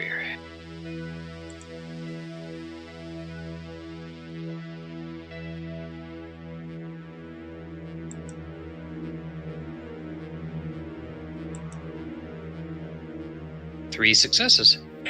3 successes. As you all clasp your hands to your noses to try to block out this awful stench, you see 9 huge, mongrel-looking rats detach themselves from the mass of fur and whiskers and tails and begin to scuttle across the lot towards Hope. What's up, guys? I'm gonna need you to be scouts for us. The rats listen to your words silently. One of them sniffs the air and chitters. Yeah, let me know if there's any traps ahead. I'll reach in, pull out like a very old granola bar, break it off, and start.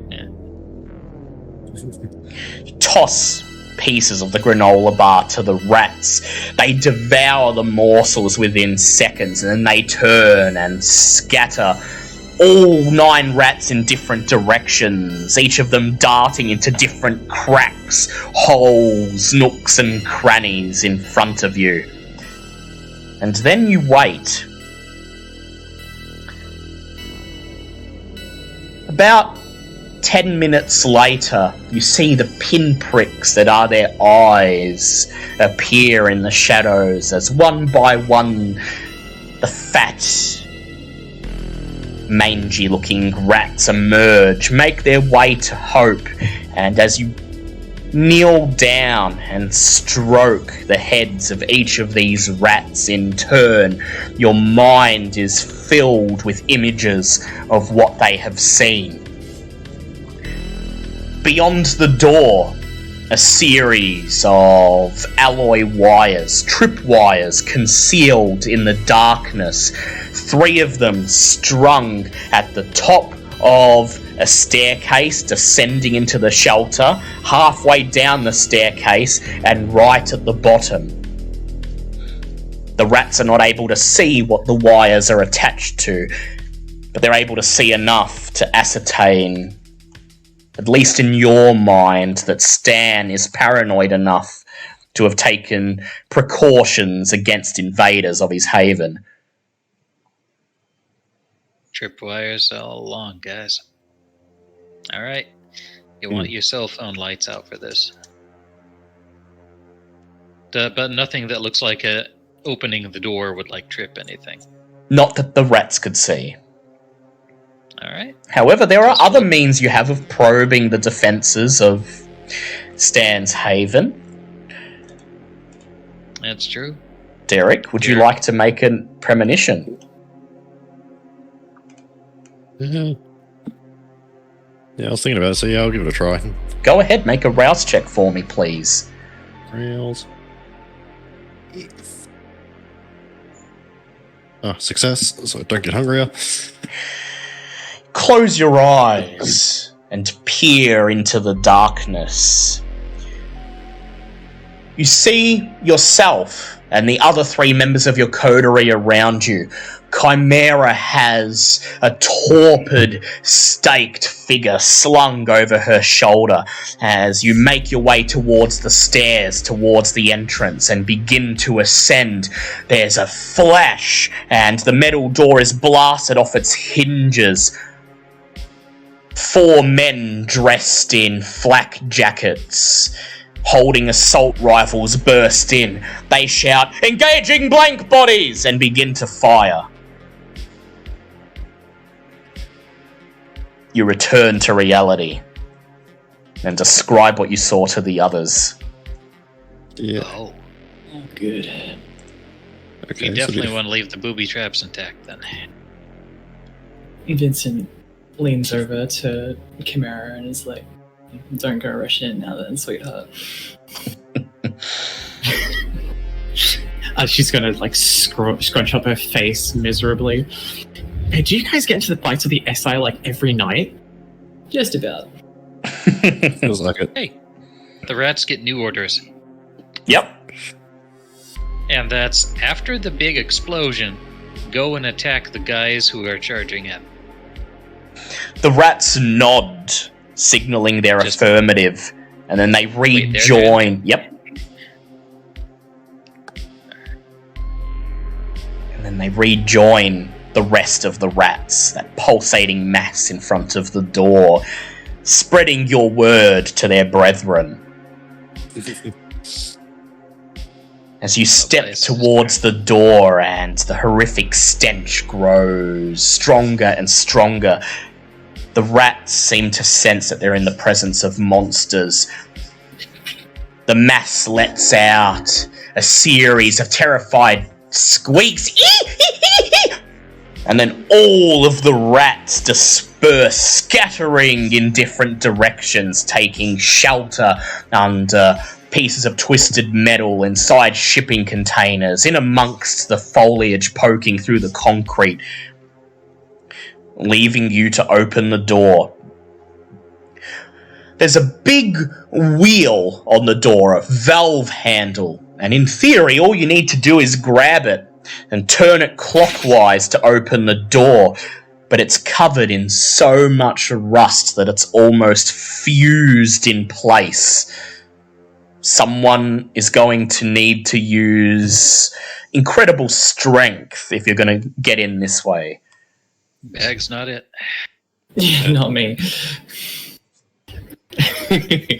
Chimera's gonna push Vince out of the way and say, "Out of the way, pretty boy," and buff her strength.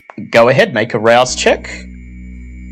I'll try and Excellent. help from the other side. Yep, you can Try and go tag ahead. team it. So I would ask...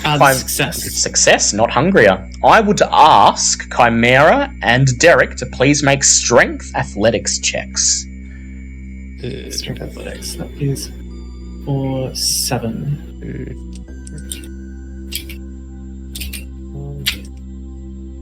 That's 2 successes. 2, we'll see how Derek goes.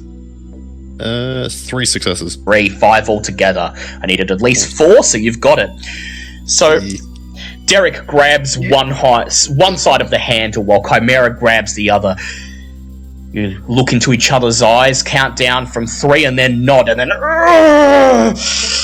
use all your might, calling upon the blood to grant you vampiric strength. The sound of warping metal echoes through the empty lot as the wheel finally turns. There's a click from the other side of the door and it begins to creak open, admitting you to Stan's Haven. The Chimera dusts off her hands and says, "Man, how did one fucking guy lock this?" He's probably got another way in. Yeah. Well done, though. All right. Flashlight's on for most of you. I click on my eyes of the beast. Yeah, and as we enter, I'll turn on my heightened senses. Yep. Yeah, I'm going to turn on Eyes of the Beast as well. So as you step in, go ahead and make wits awareness checks. If you don't have Eyes of the Beast or a flashlight on, you get a penalty die. Was that Wits Awareness? Wits awareness, yes. I'll definitely be turning a light on, but that's it. So my heightened senses lets me see in the dark, so do I still get the penalty, or? No, you don't get the penalty, you're fine. 1 success, and I know where the tripwires are. Yes, you do. 2 successes. Sorry, it was Wits Awareness? Wits awareness, yes. Sure. So, one by one you step into the darkness beyond, into the shelter. The horrid stench fills your nostrils and it begins to mix with the sweet earthly smell of mildew and dampness. You see the 3 tripwires, one at the top of the stairs, one halfway down, one at the bottom, just as Hope said to expect. But you see something the rats were not able to detect. At the bottom of the stairs, at the end of this narrow concrete hallway, just before it turns right and goes round a corner, you see something that, to Vince and Derek at least, sends shivers running down your spine. There's a claymore mine just sitting in the middle of the concrete, relying on the dust and the shadow to conceal it. Stop! Yeah. And I pointed out. What you got? Oh. I'll squint at it. Does it have a string running back? It does. It looks like it has a wire leading from the claymore mine, and that wire is strung up just along the floor directly in front of it. so we can step over it easy. Now that you're aware that it's there, at least. Yeah. Well, who wants to take lead? Okay, I'll do it then. Hope, you It sort take of breathes a sigh of relief. you take the lead as everyone else follows. You carefully step over the tripwires, make your way down the stairs, and when you reach the end of the corridor, you direct everyone over the landmine, turning the corner that heads to the right. Another staircase descending down deeper into the earth. As you descend into the dilapidated air raid shelter, you find a network of corridors and chambers. Most of them are closed off with debris or furniture stacked up to the roof, leaving you only one path to follow. The walls are covered in tiles, some of which have come loose. There are old signs pointing to shelter, triage, and canteen. Occasionally you pass by a chamber off to the side. Inside you see numerous bunk bed frames, all of which have peeling paint and signs of rust. The triage is bare of equipment and is just dirty tiles and old operating tables. The canteen is equally grimy and has numerous rotting wooden chairs and tables. In one of the shelters, you find the source of the grotesque smell.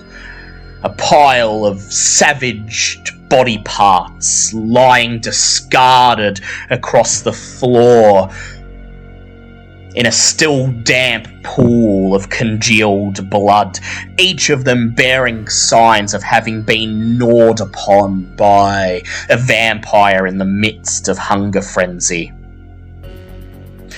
Beyond this sickening charnel house is the end of the corridor. A single doorway with stenciled writing across it, "Control Room." It's the only place left to go, save for another staircase just off to the right that descends down into murky black water, into Merry Creek itself. This, you suspect, is Stan's alternate entrance to his haven. I'll carefully look for more wires or things out of place. Go ahead, make a wits investigate check for me.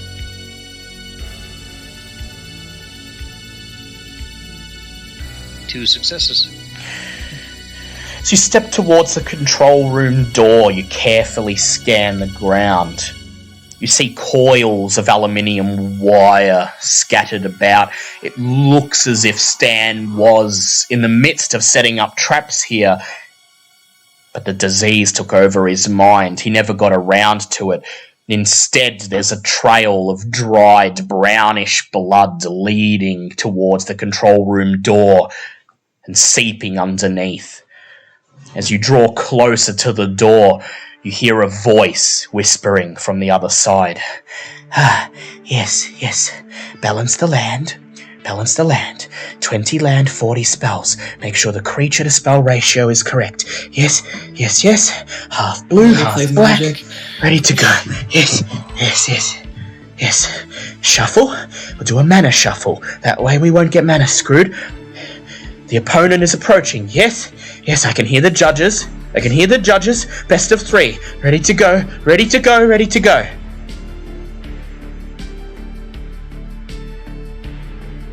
He's gone mad. I don't understand a word of it. It's like he's speaking a strange language. Yeah.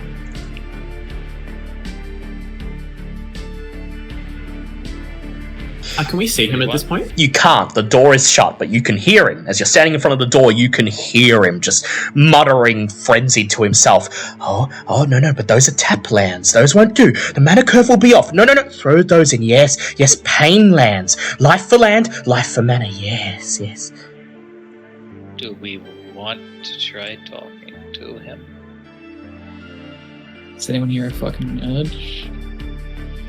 Are we gonna have to beat him in a game of Magic to get him out? Magic? Well, you're the Tremere, so I guess you'd be best. Just I mean, if anybody wants to This try is talking to him before I This is open. kick down the door.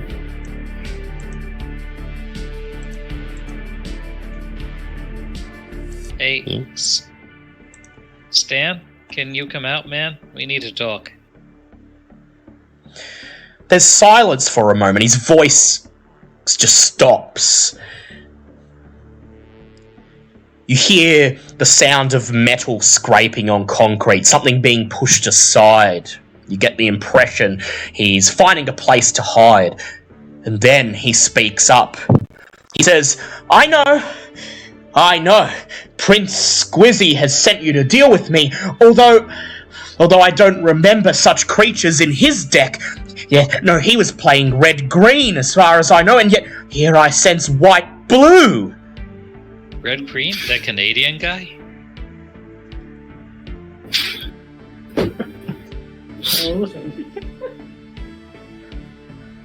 Vincent is completely He says- lost. He says, I can't play. I can't play properly. I've balanced my deck, made sure there's enough lands, enough creatures, enough spells, but the mana curve is off. The mana curve is off, and I have to use the most powerful spells. I have to do it. I've got all this mana, and if I don't use it, I'll get mana burned. Don't you see? And then there's not just Squizzy. There's the one behind him, and he's playing control. He's playing mono blue. He's got all the counter spells. He's got everything ready to go, and he's the one who's really playing the game. Is anyone getting any of this? Or? Yeah, I already have us understanding this, like seeing through the lines. What's the end game of the guy who's really playing the game? You can go ahead and make an intelligence insight check if you like, to see if you can read between the lines. Okay. I'm gonna roll for that. I got a decent pool, but I don't know how Vince is gonna We got understand. 4 dice. What the heck? Let's see how this is. One success. Yeah, total One failure. success. Yeah. One success. With one success, No deal. you're able to determine that Stan seems to be in the midst of paranoia. He thinks that you've been sent by Squizzy to deal with him. He's well aware that there is something within him that's forcing him to act in ways he doesn't wish to, and seems to be warning you in his own way to stay away. Any other subtext is lost on you. I wish I knew what you were talking about. Some of this sounds like it could lead to some really good places. Stan, our objective is to see you survive this night. Please come out. I'm just letting you know. I declare intent to attack, and I'm not tapped out.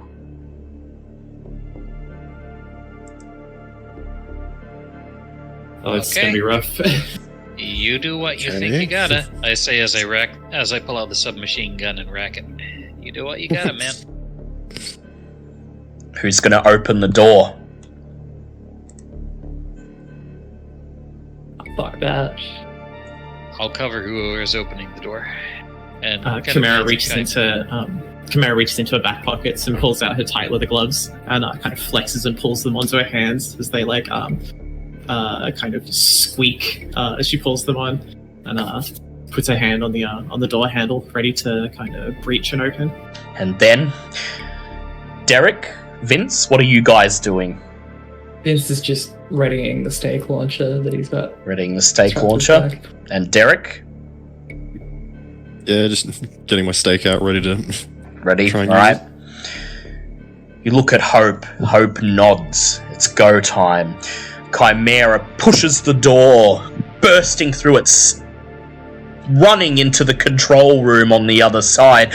You look around, trying to see Stan in this mass of toppled chairs and old consoles. Go ahead and make a wits awareness check for me, please, Chimera. Can do. Unless it's 4. 1. That is a success of 2. Success of 2 compared to 5 successes on Stan's obfuscate.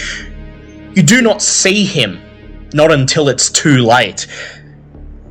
He's not there, and then suddenly he is. Suddenly he's standing right next to you in the shadows so that only you're aware of him, and he begins to whisper into your ears.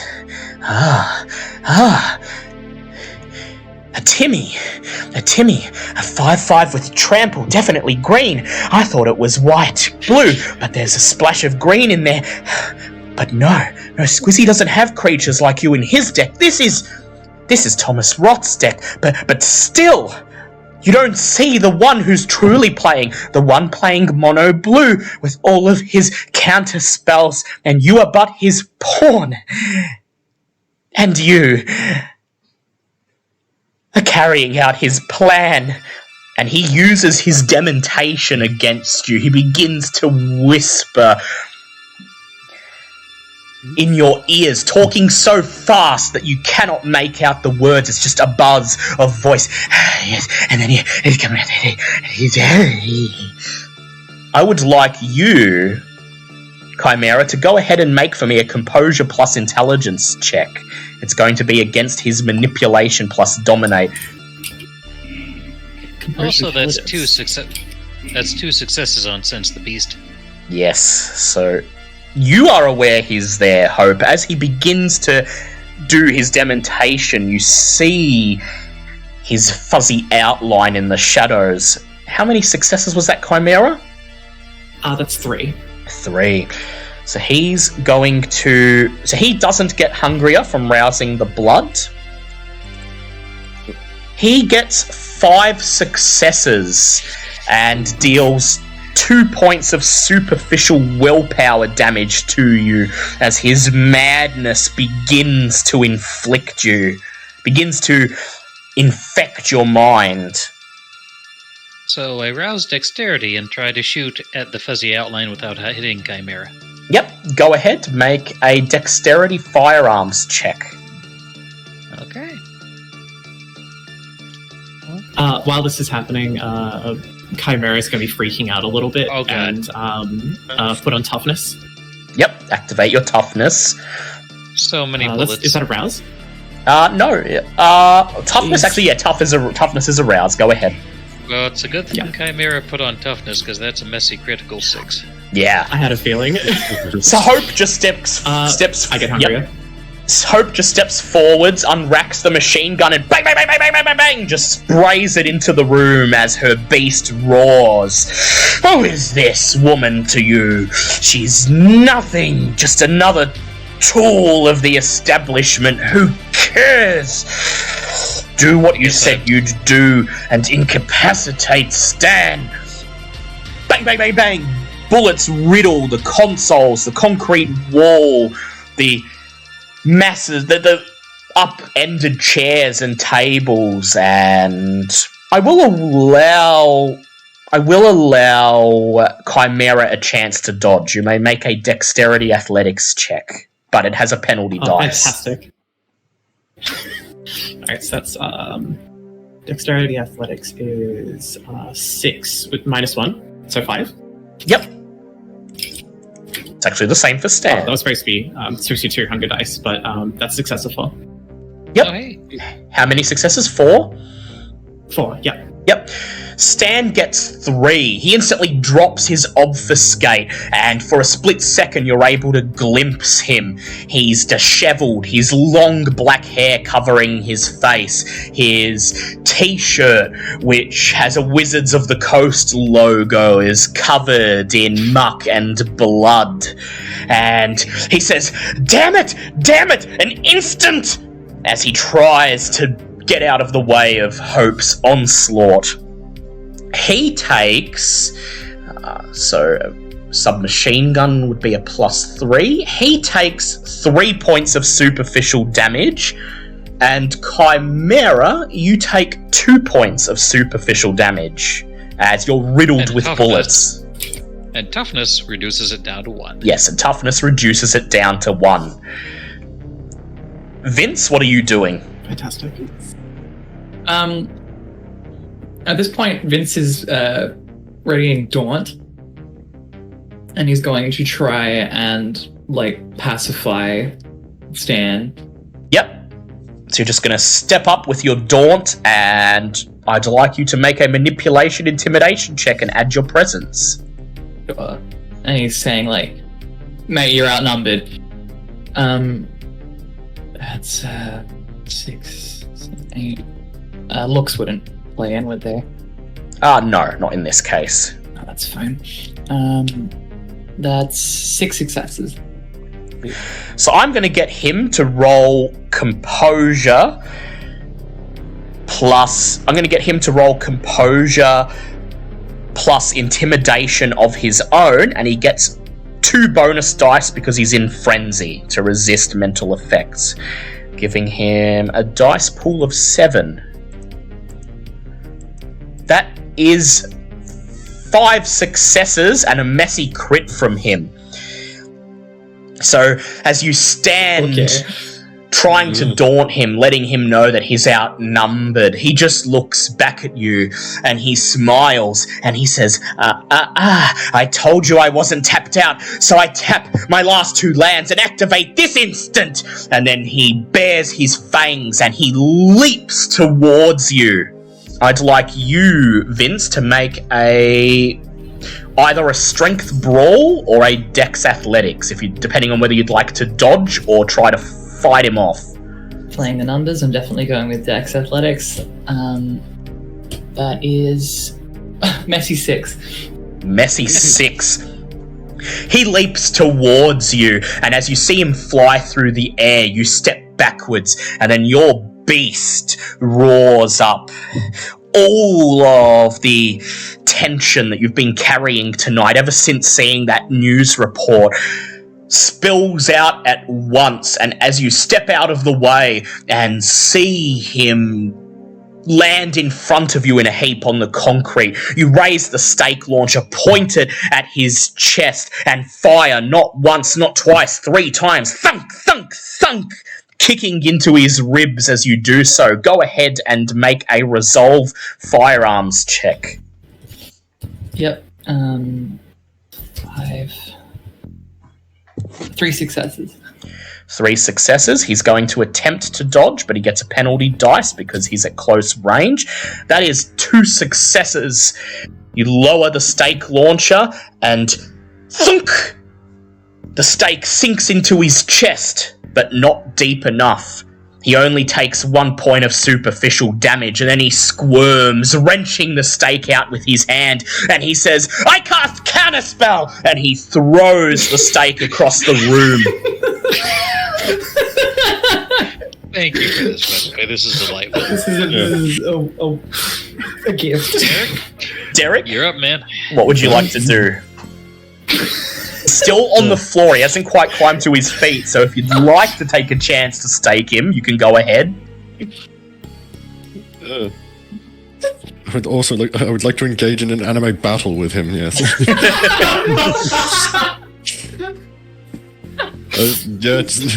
Oh my god, does Stan have a stand?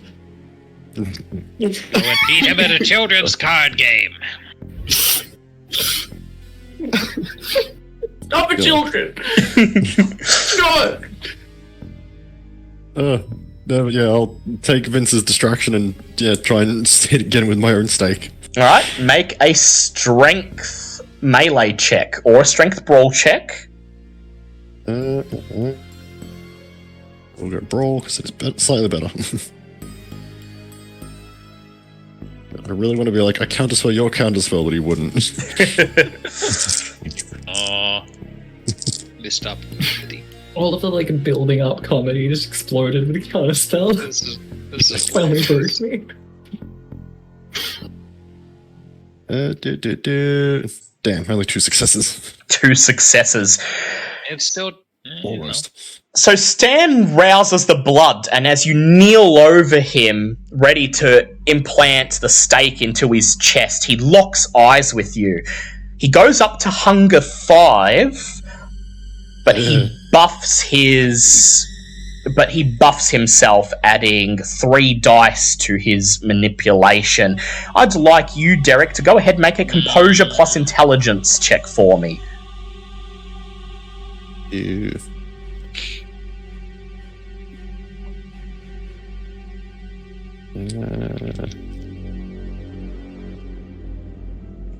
Yeah, stuff. I'm gonna rouse composure. Yep. Failure. So I get hungrier, but I still get the 2 die.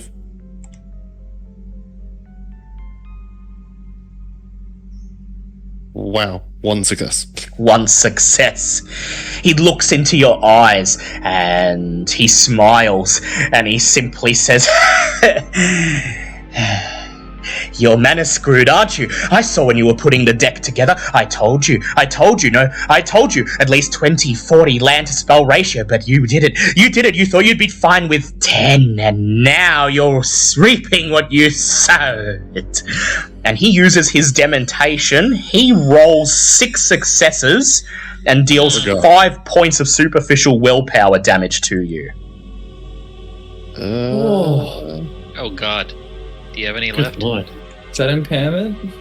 That is immediate impairment. That is immediate impairment. In that case, as you are impaired by his dementation, you must act out your clan compulsion, which, as a Tremere, Oh, It's that like poor guy. perfectionism or something. it is perfectionism. Which means, allow me to actually find this, because I went to Tremere and the compulsion is not listed there. Where are the Book layout's compulsions? a little. Yeah, the book is very... Where are the... Okay, I'm just gonna... I got it. You got it? Yeah. Keep trying to stake him. What? Until the vampire scores a critical win on a skill roll or the scene ends, the vampire labors under a 2 dice penalty. Yep. Alright. Your compulsion Show you, Chris. manifests. You don't know what he's talking about. All you heard is that you got something wrong. The curve is off. Well, you're going to show him that you can do it right. So you're under a 2 dice penalty to all dice pools until you score a critical win or the scene ends. Chimera, what would you like to do? Chimera is going to be getting quite frustrated by this entire experience at this point, and kind of rally herself and activate Lethal Body, Lethal Body, yep. which is your free. potence, yep. Which That's she's a and, kindred, but it'll make her feel better, so you know. It will.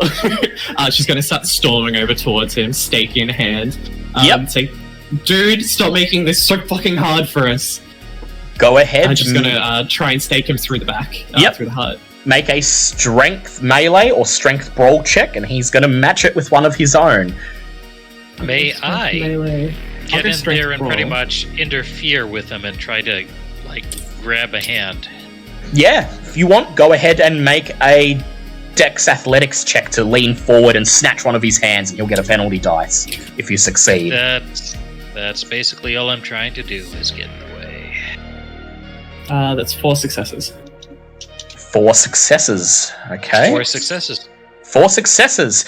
So as you see Chimera pick the stake off the floor, clutch it in her hand, and begin to walk towards Stan, a look of utter contempt on her face. As Stan begins to squirm, you leap forwards, grab his right wrist. He lets out a hiss, "Ah!" as he sees Chimera stepping towards him, and he says, "No! No! I still have a draw! I still have draw to make! I draw an extra card!" And he's going to get a penalty dice to his strength brawl check, bringing his dice pool down to 4. That is 1 success. So Chimera, as he struggles, you rush towards him, running as fast as you can, and then you grit your teeth, let out a yell, "Arrgh!" and force the stake down into his chest, hammering it with your other hand. Thunk, thunk, thunk. Your potence surges through you, granting you extra strength. and the stake finds its home. Stan looks up at you. He says, I didn't see that. You got the combo off. GG. And then his eyes roll into the back of his sockets. His pale skin turns putrid and grey, and his body goes stiff and limp as torpor takes over. Well played. Oh. What the fuck was he even talking? Doesn't matter. Okay. Oh, that sucked. Things are going to happen in close succession here.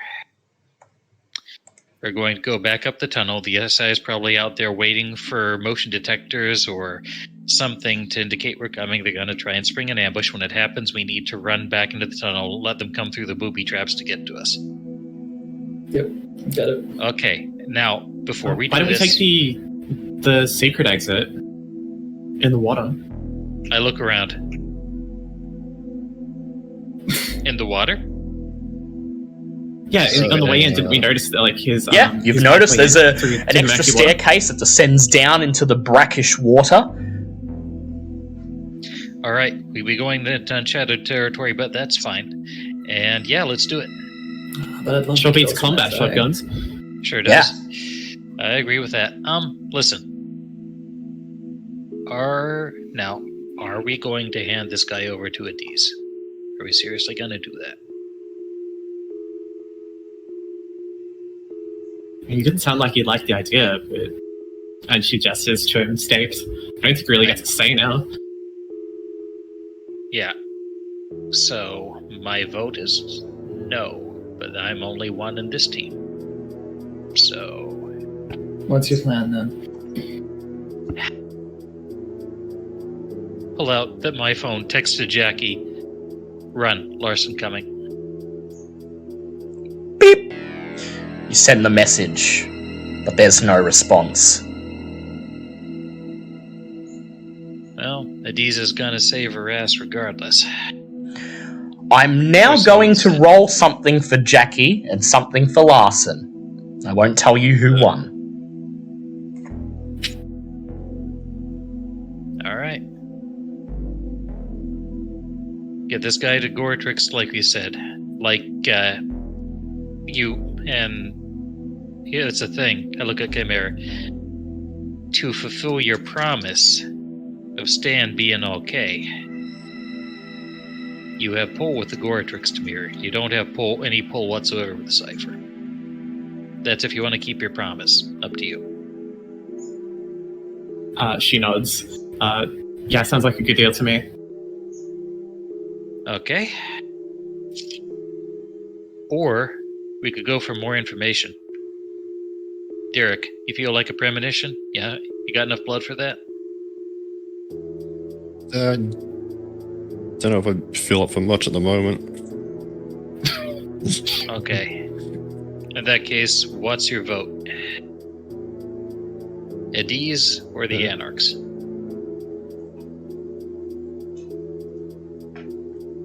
Chimera's gonna like scrunch up her forehead and try and think over everything that's been happening. Politics has never been a good subject for her. Man, fuck the cam. No, we don't give them to them. What's Vincent's insight on how the cam would respond to? Go ahead, make an intelligence and politics check, and you may add your Camarilla specialty if you have one. I do. 2 successes. 2 successes. You have a feeling you know what would happen. They would use Stan to get the cure, but because he has so horrifically breached the masquerade by eviscerating people, leaving their body parts around this shelter, he would most likely be put to death as soon as they were done with him. Uh-huh. And what would they do if we didn't give him over? If you didn't hand him over, you would be betraying a direct promise that a direct order of the sheriff, and this could potentially give the sheriff reason to move against you. Alright, here's how I see it. We hand Stan over, shit gets done, Stan doesn't make it. We don't, we could be in big shit.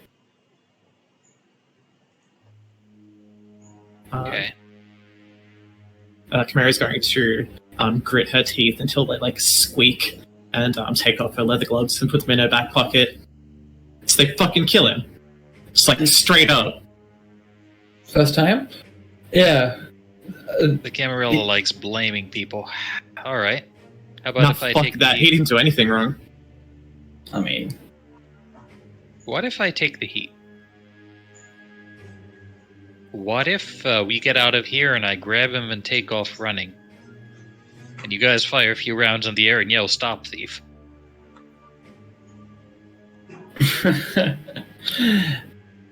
and That way it's me selling you out.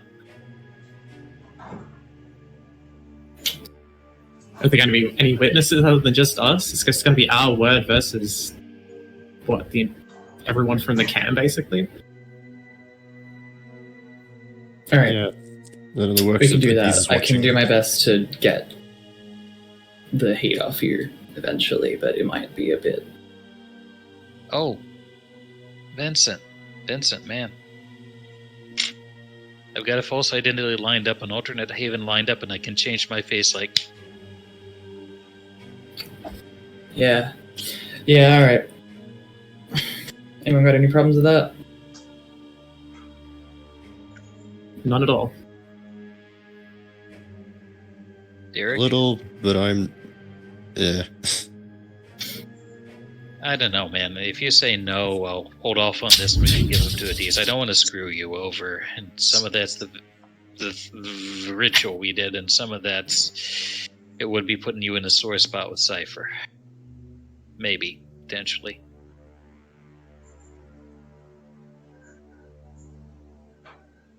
Yeah. Chimera's going to raise her eyebrow. Ritual? Long story. Yeah. Kind of like a blood bond, kind of not. Vincent sort of like bites into his lip. I don't know, if you think it works, I'll go along with it. Alright, get the fuck out of here. All right, let's get the GTFO. Yep, so you're going to And, take the water route? Don't you start Yep. talking like him too. So... GG. You step into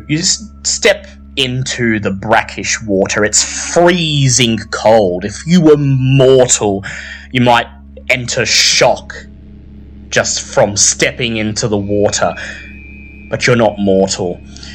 Make sure that Chimera has the prisoner, for the time being, slung over her shoulder. Hope, sorry.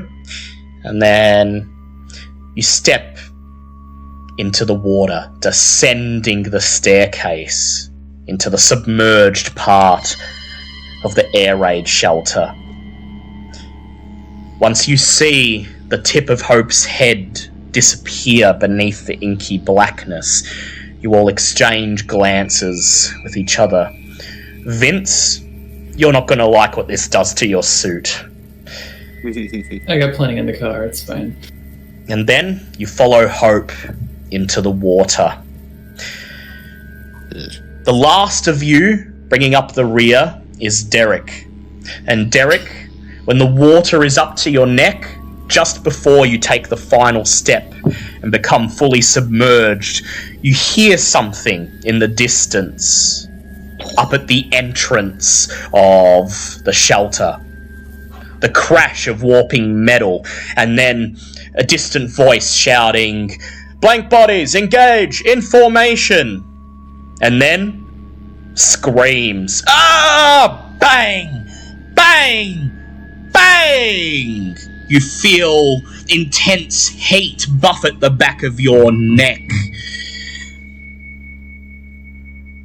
as you descend into the water. And you know the horrible thing? As the ones that didn't die to the mines are lying there wounded, they see the eyes and hear the squeaking of many approaching rats. Yep. The Rat King descends. About 10 minutes later, the concrete under your feet gives way to soggy, soft earth. You realise that you've exited the shelter. You're hiking up the side of the riverbank. And then, the cold water gives way to the air, the stale air. And you emerge from the inky blackness of Merry Creek once more onto the concrete lot. Flames rage just beyond the entrance of the air raid shelter, and you see a mass of rats on the other side feasting upon something that is twitching, still alive, screaming in terrified agony as the rats tear through his flesh.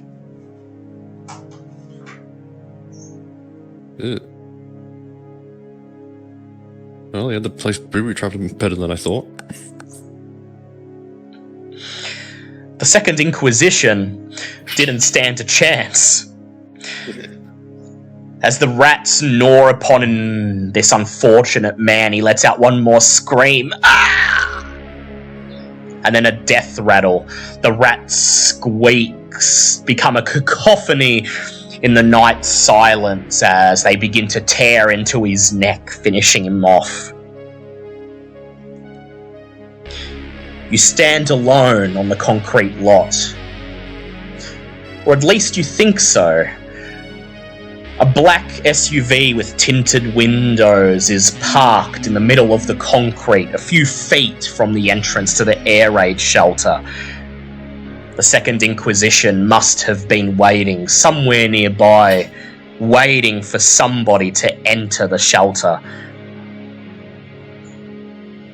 Hope? What do you do? You guys check the perimeter. I'll get him in a vehicle. I run toward the black SUV. You run towards the black SUV as the others fan out, begin checking the perimeter. There's no more threats. The SI have been dealt with. The vehicle lies, its engine still idling, the driver's seat empty, waiting for the unit to return. Throw the guy in, run and get my Kawasaki, throw that in the back, shut the door.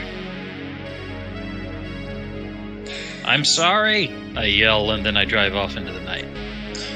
Call out, I'm sorry, and then you scramble into the driver's seat, turn the key in the ignition, the engine roars, the tyres squeal as you pull away, screaming out onto the main road. Derek, Chimera, and Vince. I'd like you all to make charisma performance checks for me. Sure. That is 3. Let's see. I think I can add to that, is there? If you have a specialization in acting, you may go ahead. No, I do not. This is success. 1 3. 3 and 1. Okay. As you hear the squeal of the tyres, you whirl around. Vince, you're the first. You shout out as loud as you can, "You double-crosser!" and fire a round of your gun into the concrete just in front of the SUV. Derek, you let out a roar to the night. Damn you! Actually, Yep. no, it's not so much a damn you. It's an actual roar because I bestial failed. Yeah, bestial failed. Derek, at the last moment, your beast roars within you. What is Hope doing? Hope's going to get you all blood hunted. At least, if you can make yourself good to Cypher, you can live. And so you let out a roar and run as fast as you can towards the SUV, standing in front of it, clenching your fists, ready to punch through the windscreen. Wow, he's really making this look good. Okay. I would like Derek to go ahead and make a strength brawl check for me, and Hope, you may go ahead and make a dexterity drive check. Alright, I'll just kind of graze him. This will really sell it. Derek is... Vincent is just yelling after, like, thinking this is still performance, like... Derek, man, it's not worth it! 2 successes. Hey, aren't you at a penalty till you crit succeed? Yeah. Oh, yeah. Yeah. So two penalty dice because of your compulsion. Yeah. So how many successes did each of you get? Insurance fraud, just right. Only 1 success. 1 success. How many did you get, Hope? 2 successes. 2 successes. I'm just trying to make it look good, not trying to run him over. You stand there clenching your fists, Derek. You raise your right fist and you wait. When the SUV gets close enough, you're going to punch right through the windscreen and smash Hope in her smug face. You wait, and then the tires squeal as Hope throws out the back end of the SUV and it slams right into Derek's torso, knocking him off his feet for 3 points of superficial damage. Okay, so... What happens when you hit max in both physical and willpower damage? Oh, So, you're still impaired, but any future superficial damage you take becomes aggravated. Cool. This is not your day. No. Just like rolling around on the floor. Derek is flung to the ground screaming as the SUV roars, barrels out onto the road, and is swallowed up in the darkness. And as you rush forwards to check if Derek is okay, Chimera and Vince, you catch a flicker of movement out of the corner of your right eye. There is someone watching you from the shadows. And as you look towards them, they turn and step away, swallowing themselves in the darkness. Hope, you drive, barreling down the main road, leaving the rest of the coterie behind, whispering, sorry, Derek, under your breath as you go. The torpid, staked form of Stan on the passenger seat next to you. Where are you going? Derek's Haven, grabbing Sage and the hostage.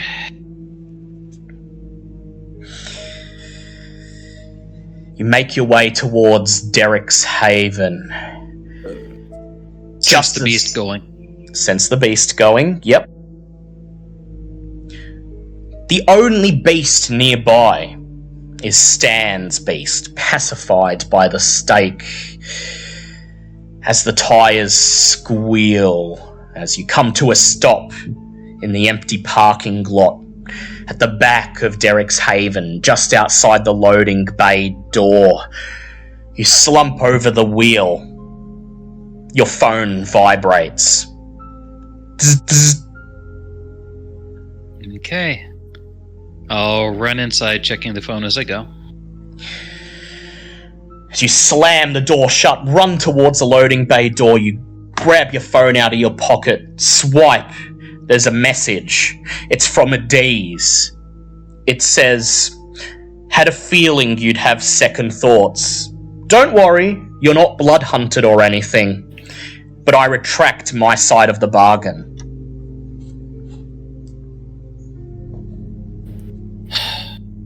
Alright. Fair enough. You burst through the doors, through the loading bay, into the secret library of Derek's Haven. And just as you rush towards the laboratory where the hostages are, you hear the squeal of tires outside. Vince, Derek, and Chimera, you've returned to Derek's Haven just a few minutes after Hope.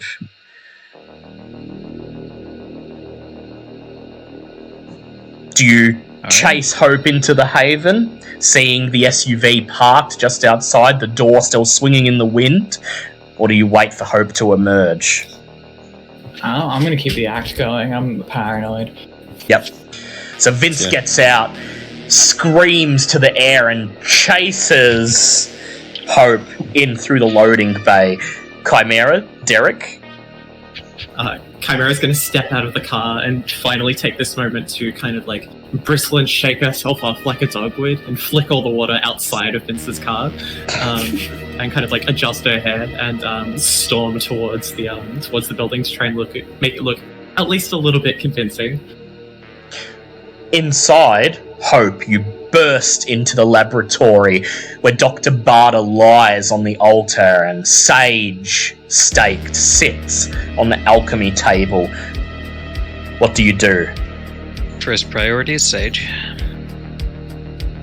You rush for Sage, lift her up, groaning under her weight, and hoist her over your shoulder.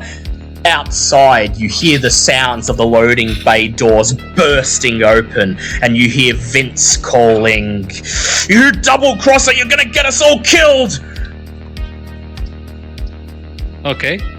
I'll slowly stomp up the stairs, and when I say my yell, "Fear my dread gaze!" Ah!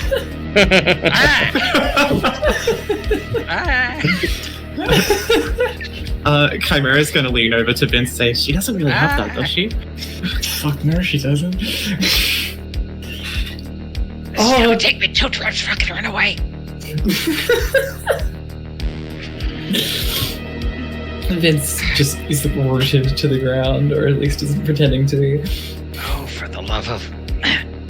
Slowly dragging her past him. Into the SUV. Sigh, walk past Vince, shaking my head again. Go back down. Untie the guy. Come on, Doctor. It's a long story.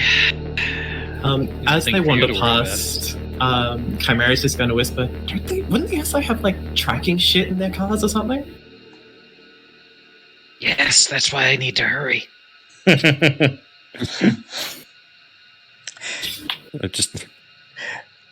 gotten hungry. Yep, Derek, you're not doing well. No, I'm slumped up against the wall, getting hungrier as I heal 1 point of physical damage. Yes. And I'll sick the rats on you! And I'll sick the rats on you! I yell as Derek as I do a quick summon. And yeah, let's go ahead and summon some rats for Hungry Derek. The rats come running as Derek's herd call out, "Gifts of the blood!" How many successes did you get, Hope? 3 successes. 3 successes. 9 rats come darting out of the shadows, in through the door that still swings open in the wind, past Vince and towards Derek, who's slumped against the wall. And once there, they crawl up on him and wait for their inevitable fate. Derek, you may reset your hunger to 1. If you really want to. You really want to.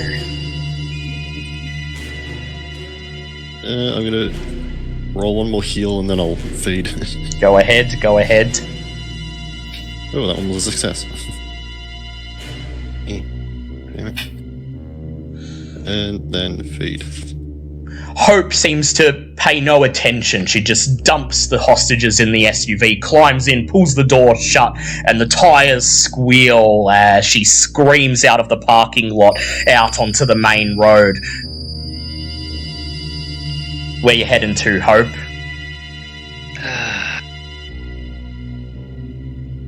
Texting Roth. Got patient 0, got a whole lot of good stuff. Jackie's in danger. Larson coming for her. May have her already. Vince and Chimera, you stand next to Derek, watching him feed, hearing the sound of the SUV screaming off into the night. The act is over for now. Chimera's going to wander over to Derek and be like, dude, that was great.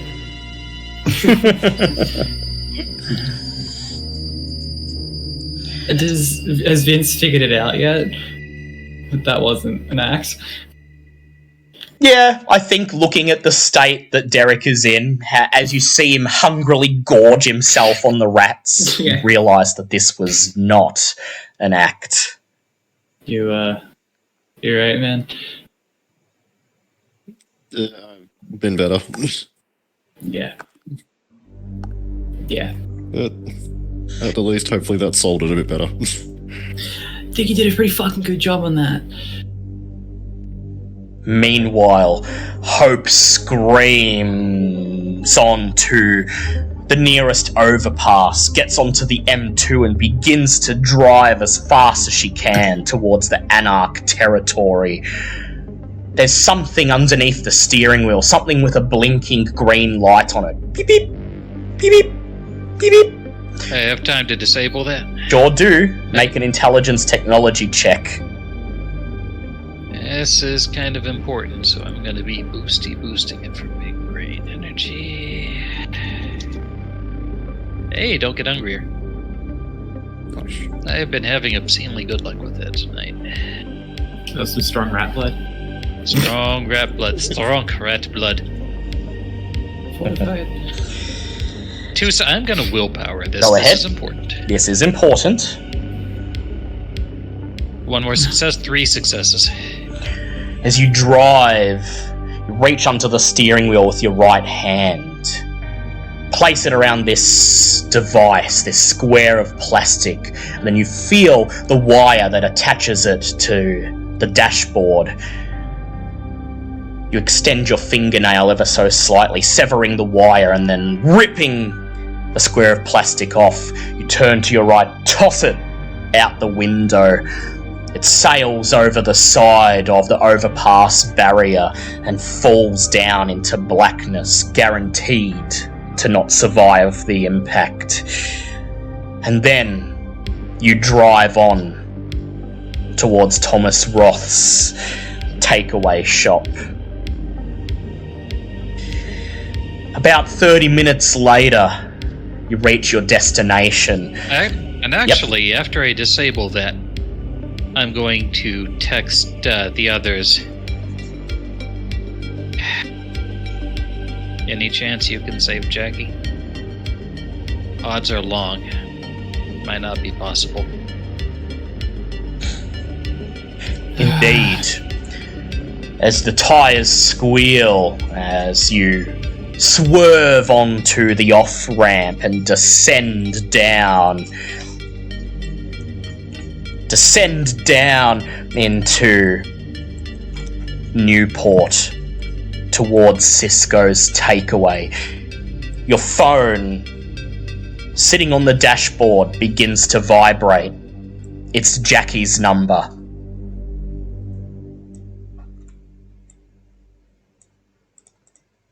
$50-50.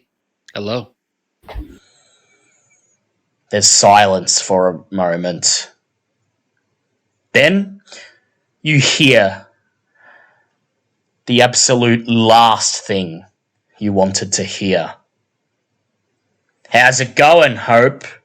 says Larson's voice. Won't lie, it's been a pretty shitty night. You? Hey, I'm feeling good. Can't say the same for Jackie, though.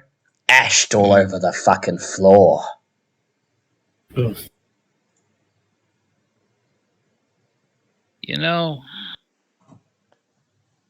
believe it or not, I respect you. You've got loyalty. You've got loyalty to Squizzy when a lot of the people in this city don't. And I believe you that He's made sacrifices we'll never see or know to try to keep a handle on things. I respect you. And I don't hate you. But I am going to have to pay you back for this, you know? Come at me whenever you want. I'm looking forward to it. And then there's a beep Click. as the line goes dead. Your phone vibrates once more. It's a message from Adiz. It just says, sorry. We made a deal, and you backed out. I tried to talk him down for what it's worth, but you know how Larson is. I'll text the others. Never mind. She's gone. Phone vibrates again. It's a message from Adiz, the last one of the night. Don't show your face in Camarilla territory again. I'll text these. I understand. I respect you. And I bear you no ill will. But when loyalty is conflict, choices have to be made. The phone vibrates. It simply says, I understand. Nothing personal. But you know how it is. I do. And that concludes this session.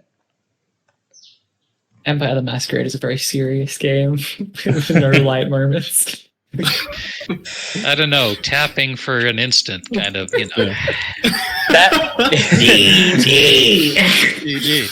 had flashbacks to my fucking MTG days.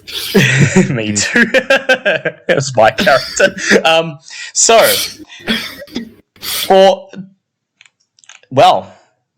You burned some bridges, but Yep. in the end, you stayed loyal.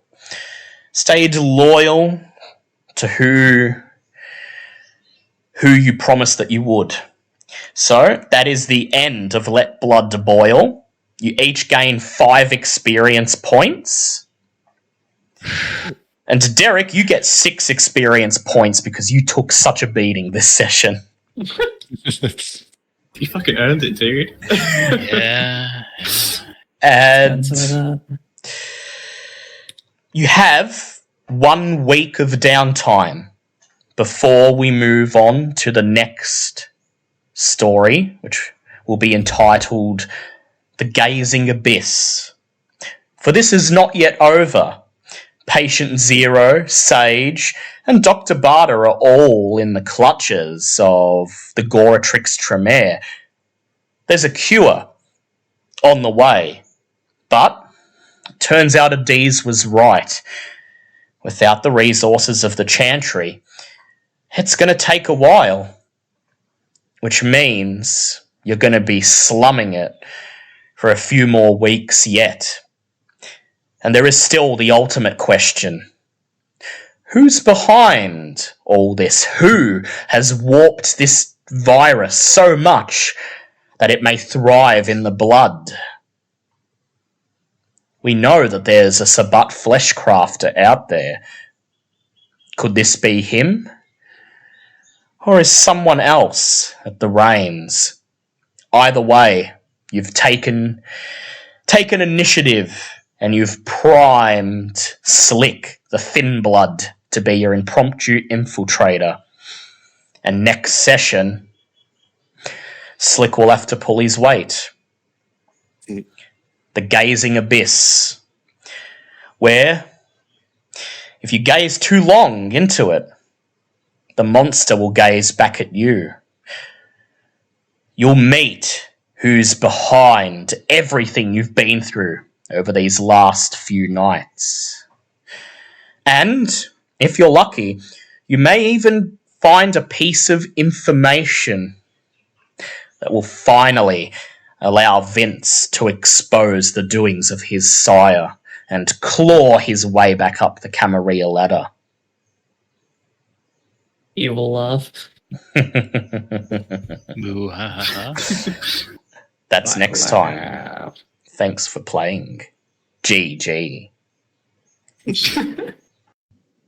That was The Vector, episode 16 of Vampire War for the Second City, a Vampire the Masquerade 5th edition actual play podcast presented by DM Fiat. With me, Dale, as storyteller, Lost Demiurge as Hope, H. Quen as Sylvia, Paradox Mimic as Derek, and Ash as Vincent Merriweather. Music was created by Kevin MacLeod and is used with permission. Vampire the Masquerade and the World of Darkness are the registered trademarks and property of White Wolf Entertainment and Paradox Game Studios.